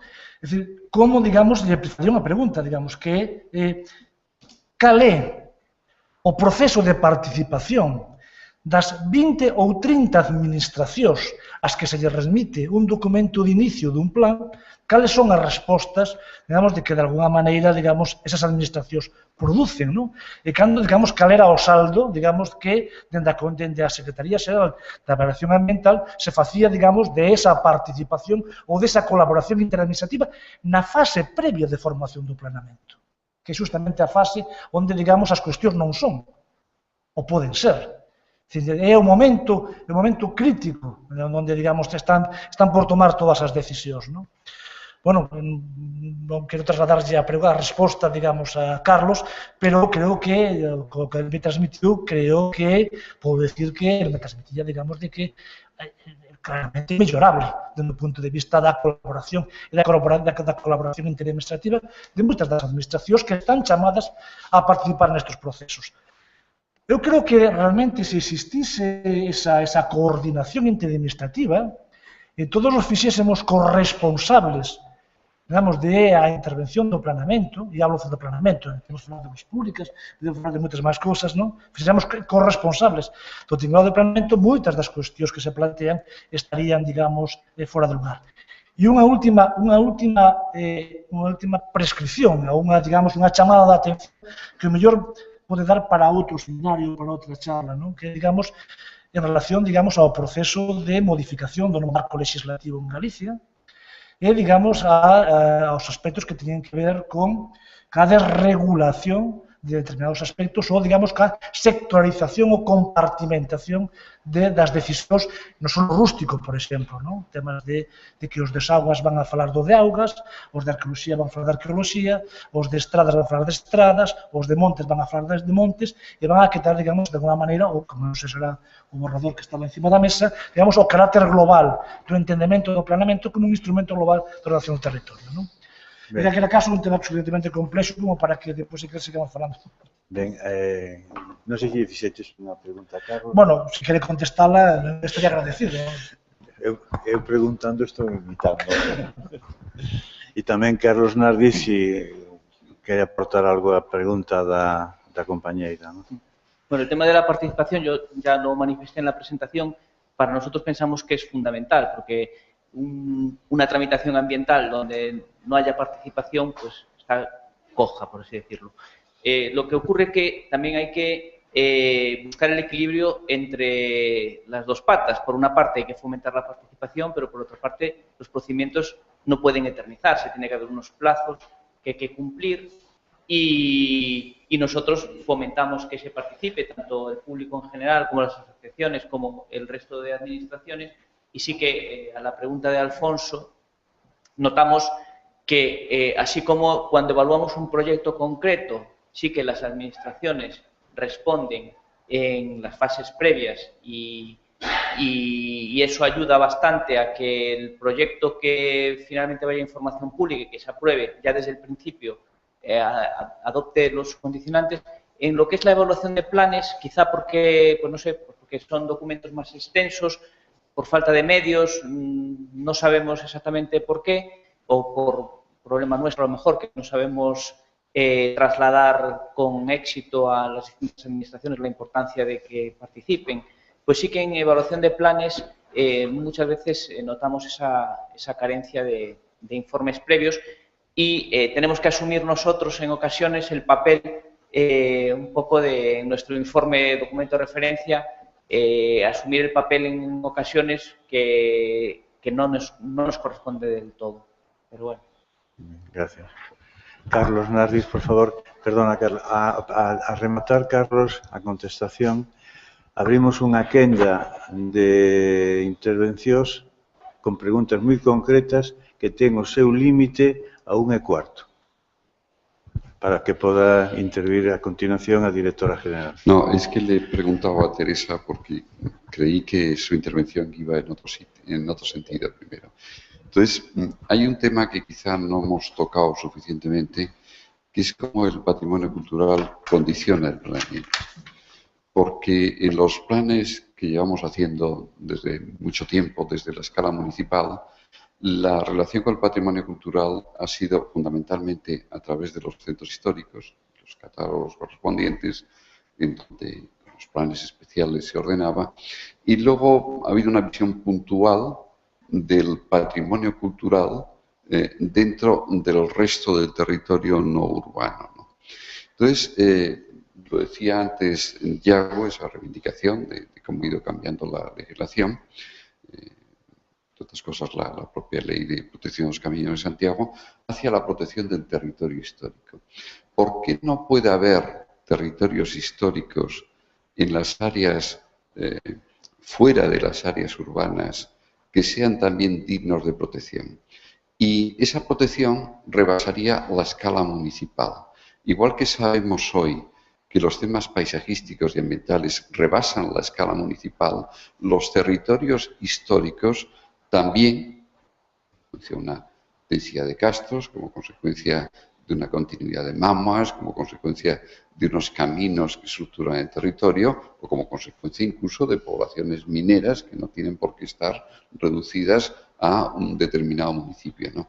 Entonces, hay un aspecto del planeamiento urbanístico que no enfrenta, a mí me parece, de una manera adecuada, si no es desde ese planteamiento puntual lo que significa el patrimonio cultural como condicionante de la ordenación, que es lo que yo entendía que iba a la pregunta.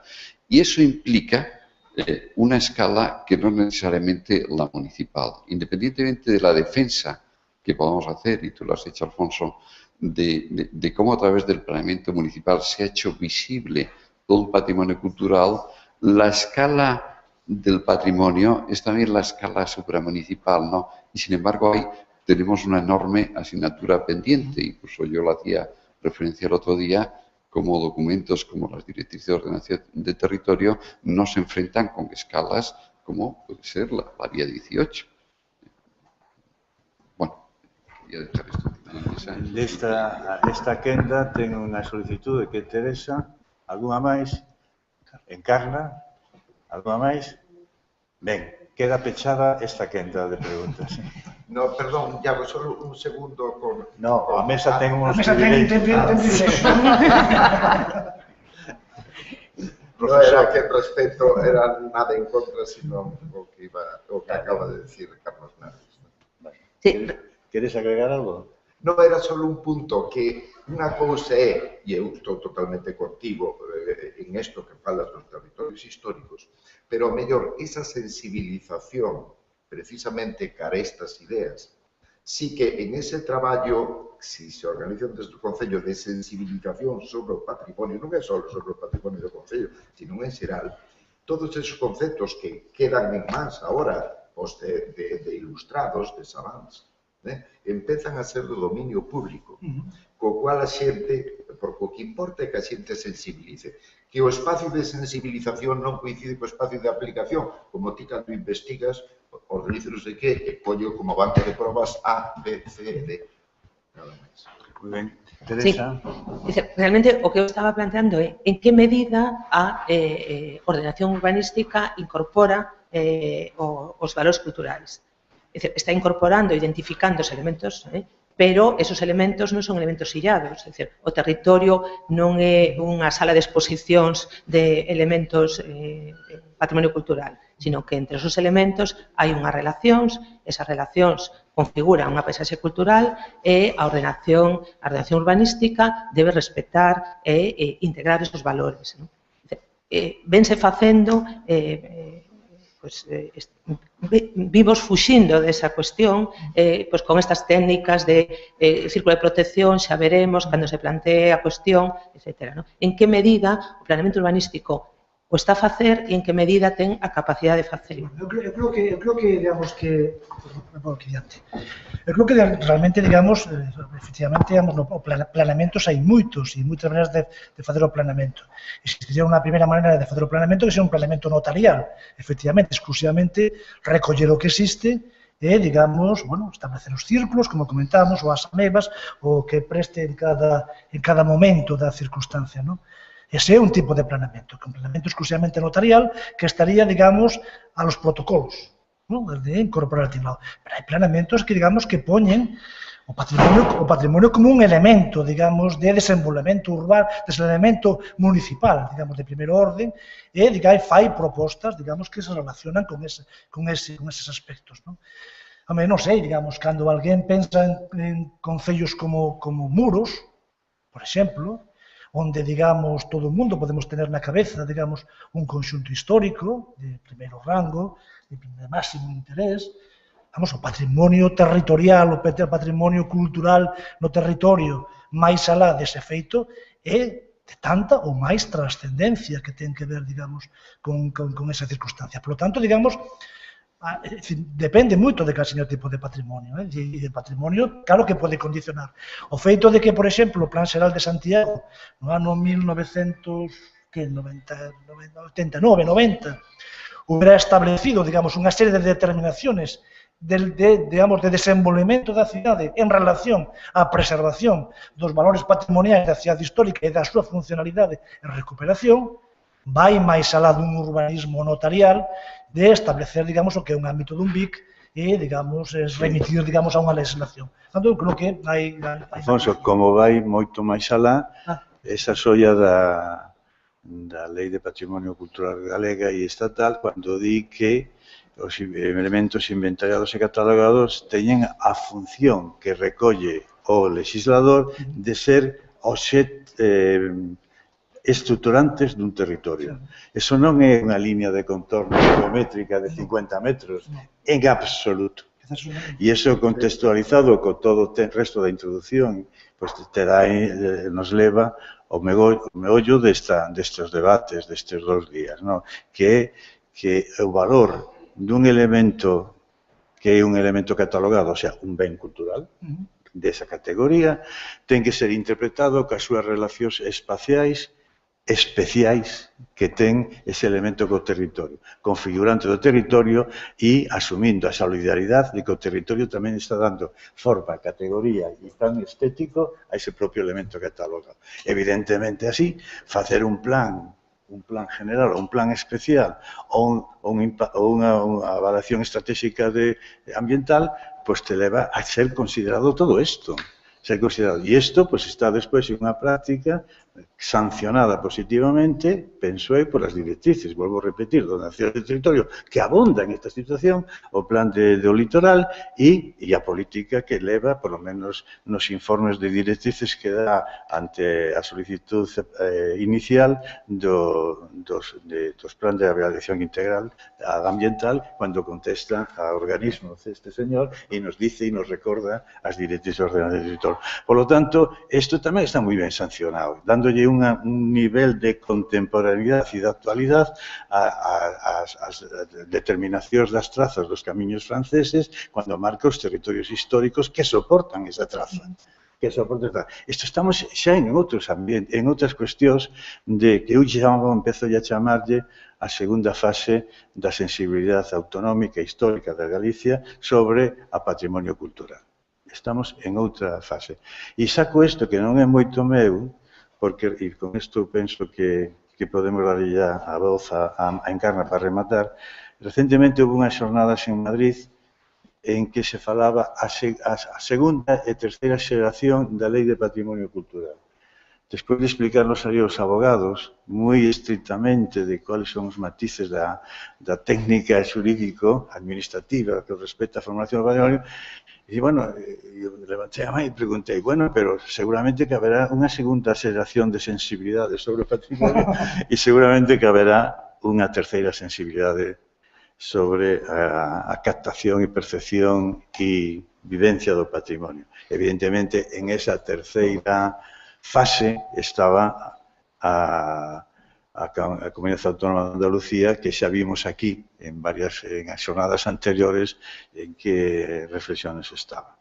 Bueno, pois dito isto, Encarna, tócate.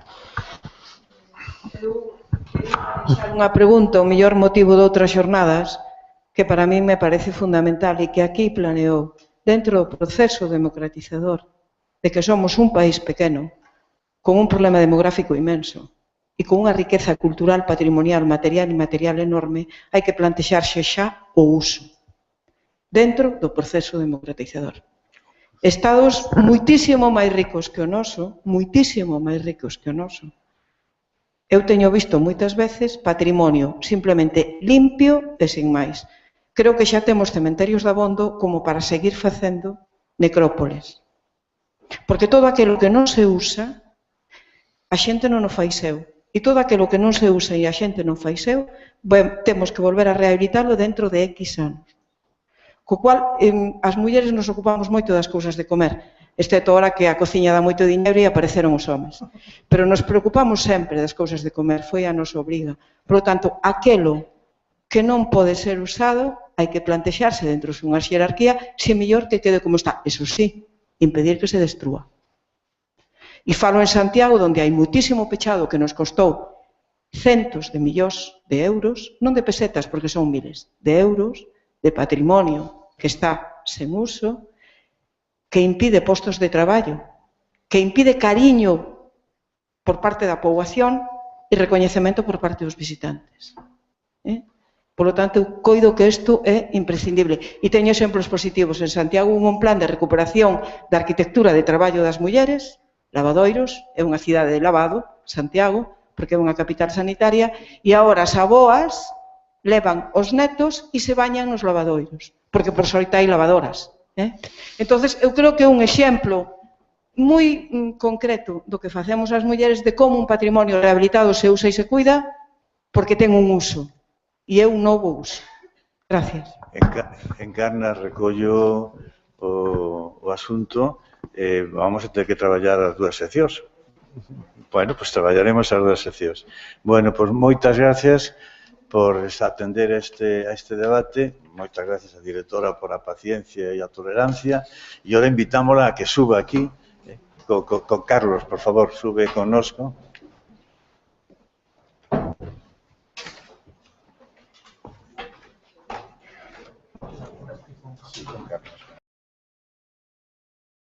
Galega por invitarme a este seminario sobre as obras públicas e o patrimonio cultural e tamén por permitirme falar sobre o patrimonio construído no litoral. Patrimonio da máxima importancia porque considero que o conxunto formado polo litoral o seu patrimonio é un ben estratégico de Galicia. El contenido que tenía preparado para presentar se dividía en tres partes. Primeramente, sobre el patrimonio construido en el litoral en general y luego sobre dos aspectos concretos. Uno general, sobre la recuperación de ese patrimonio y otro singular, referido a un puerto muy característico de la costa galega. Primeramente, de decir que el territorio donde estamos, el litoral, es desde luego un territorio singular. Es singular por el espacio en sí, por el territorio y es singular por la consideración legal que tiene. Anteriormente he oído que el territorio en general y el paisaje era dinámico. Si hablamos del litoral, yo diría que sería, y habría que calificarlo, de hiperdinámico.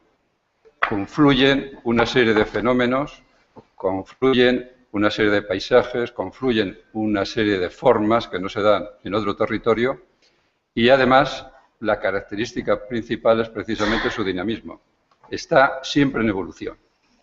Si está en equilibrio dinámico, de tal modo que cambia de una forma a otra y lo que hace es recorrer un ciclo. Por lo tanto, desde ese punto de vista es terriblemente singular. Y luego además es singular legalmente porque desde nuestra Constitución la franja de marítimo terrestre, esa franja de la costa donde confluyen el mar y la tierra, es dominio público, lo cual quiere decir que no puede haber propiedad privada y además, con lo que estamos hablando en el seminario, no puede haber construcciones si esas se pueden realizar tierra adentro. Es decir, que estamos construyendo por exclusión realmente, lo cual es también bastante singular. La ingeniería, y concretamente la ingeniería de costas, que es el término internacional que se da a todas las actuaciones que realiza la ingeniería civil en el ámbito en el cual influye el mar, influye la costa, ha tenido desde siempre una relación directa con este dominio público marítimo terrestre y, refiriéndonos en concreto a su relación con el patrimonio cultural, podemos citar las grandes obras, las grandes infraestructuras que tienen un procedimiento reglado y que todos conocemos. Así tenemos, y me han comentado que ya se había hablado, el puerto exterior de A Coruña y su relación con el castro de Punta Langosteira, o el puerto exterior de Ferrol y la batería de Punta Viñas, que ha tenido que recolocarse y que podemos visitar en este momento de acuerdo con lo que aparece en pantalla. Pero yo quería centrarme en algo que es especial y además que no surge esa consideración del patrimonio de la infraestructura, sino que surge del propio valor del patrimonio como tal. Entonces yo quería hablarles por una parte de la necesidad de conocer, estudiar y recuperar el patrimonio construido en el litoral, a lo largo del litoral de Galicia, y luego la valorización de una obra singular como es el Puerto de Bares.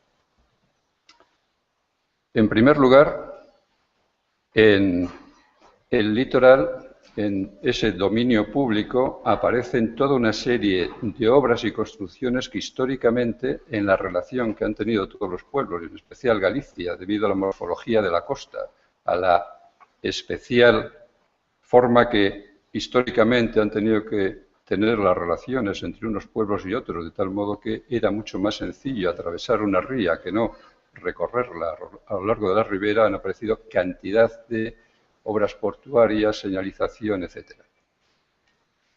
Dentro de los trabajos que hemos hecho en la Universidad de A Coruña, recorriendo el dominio público de la provincia de A Coruña, para dar unas cifras, unas ideas de lo que estamos hablando, hay 300 obras en ese dominio que pueden considerarse patrimonio cultural, obras de señalización marítima, 35, obras portuarias 84, molinos, puentes, fábricas, fortificaciones, etc. Y de ellas están en conservación, en un estado de conservación adecuado. Las que en pantalla aparecen verdes son únicamente un 14% de todas ellas. El resto tienen problemas o es claramente deficiente su estado.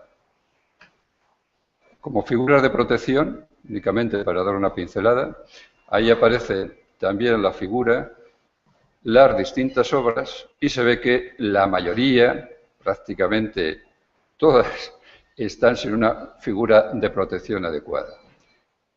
Y aparecen en las normas subsidiarias en algunos casos, muy poco en el caso de puertos, muy poco en el caso de fábricas de salazón normalmente, poco en señales marítimas y, como bien de interés cultural, aparece un bien declarado, que todos conocemos, la Torre de Hércules, dentro de señales marítimas, y el resto son exclusivamente fortificaciones, con todo el resto de patrimonio cultural que tenemos a lo largo de la costa de Galicia. Creo que, por este caso, es necesario poner a disposición de los organismos que tienen que tomar decisiones o los particulares que van a promover distintos proyectos, esa catalogación de todas las obras y, además, una serie de índices, una serie de indicativos que lo consideraría condición necesaria, no condición suficiente para posteriormente tratarlas.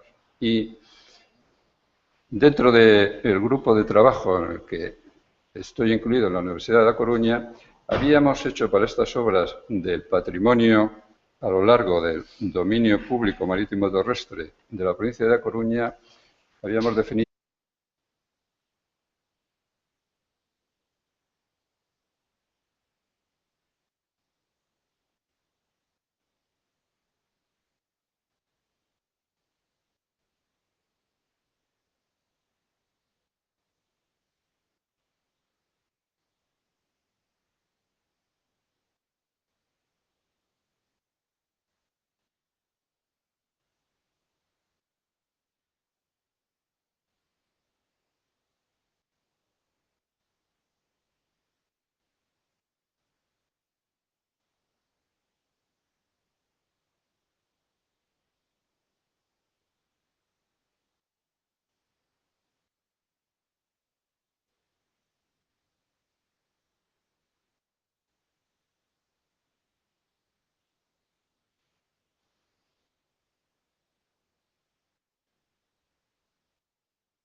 Sí, pero subirán agora.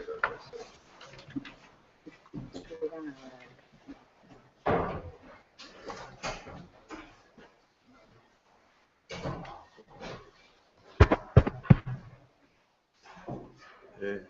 Xosé Manuel, uns minutos de cortesía por si ven esta xente tomar café, bota unha ollada, por favor.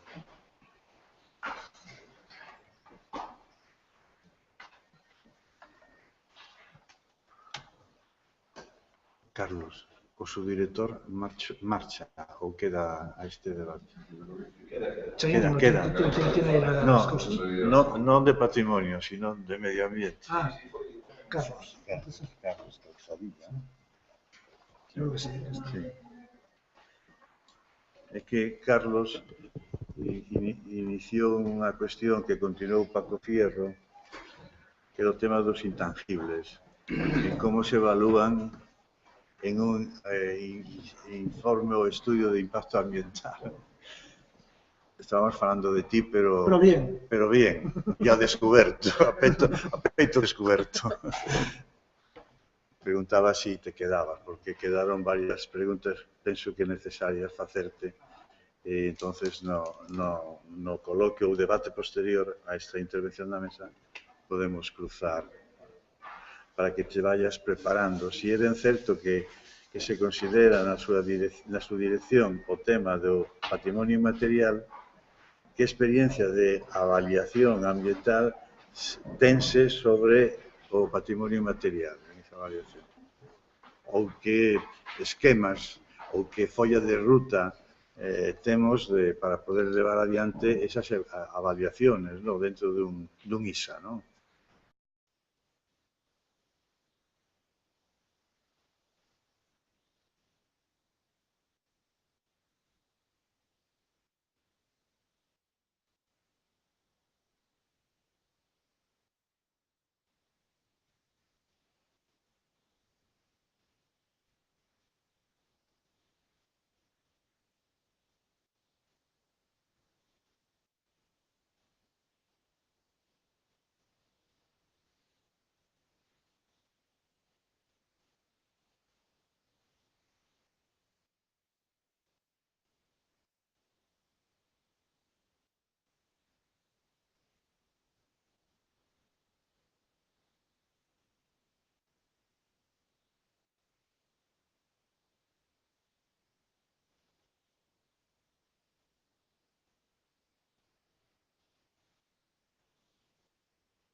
nos desorienta por novedoso, por falta de práctica, nos coloca en unha necesidade de contrastar opinión, non? Bueno, penso que os que están e os outros non están. Empezamos, sí. Bueno, esta mesa redonda, por cuestiones diacrónicas, non por os componentes, que somos igual de vos ou igual de malos que os das outras mesas, digamos, adquire unha enorme importancia, non? Entonces, facer unha presentación dos componentes da mesa, eu penso que non é obvio, non é necesario, perdón, porque están na documentación facilitada xa a extensa e interesante experiencia e currícula de cada un. Por lo tanto, vamos a saltarlo. Simplemente decir que Alfonso Revilla convendría decir que é profesor da Escola de Arquitectura, en este caso da práctica urbanística, ¿no? Por lo tanto, dito isto, dámonos por autopresentados e presentados todos, ¿no? Entonces, tócalle ao coordinador e moderador de presentar cal é o esquema. O esquema, grosso modo, con toda a posibilidad de entorno amplio, hai que adherirse a esta idea de os organismos públicos, experiencias ou prácticas ou aportacións que poden facerse e os axentes sociais na conservación do patrimonio cultural e do territorio en esa fruición que estamos intentando no seminario continuamente tocar, a fruición do patrimonio cultural co territorio, non? E en este aspecto, pois, debemos ceñirnos a 10 minutos, aunque despois, na intercambio de opinións, de ideas e debate, pois podemos ir completando, ampliando ou seguir desenrolando as propias ideas dos membros da mesa. O que se pretende aquí é realmente facilitar un debate máis amplio, máis longo e máis libre dos que están asistindo ao seminario. Entonces, eu quero aforraros e aforrarnos a miña intervención. Se quizáis despois no debate, as notas que teño, pois poderei utilizalas. Pero por orden, entonces, de sinalización no programa, está Juan Acinas, profesor de Enxeñeiro de Hidráulica da Universidade da Coruña. Entonces, te toca a ti iniciar estes 10 minutos de intervención. Ben, sabíamos que había que facer unhas chamadas, non? Bueno, cando queiras. Grazas ao Consello da Cultura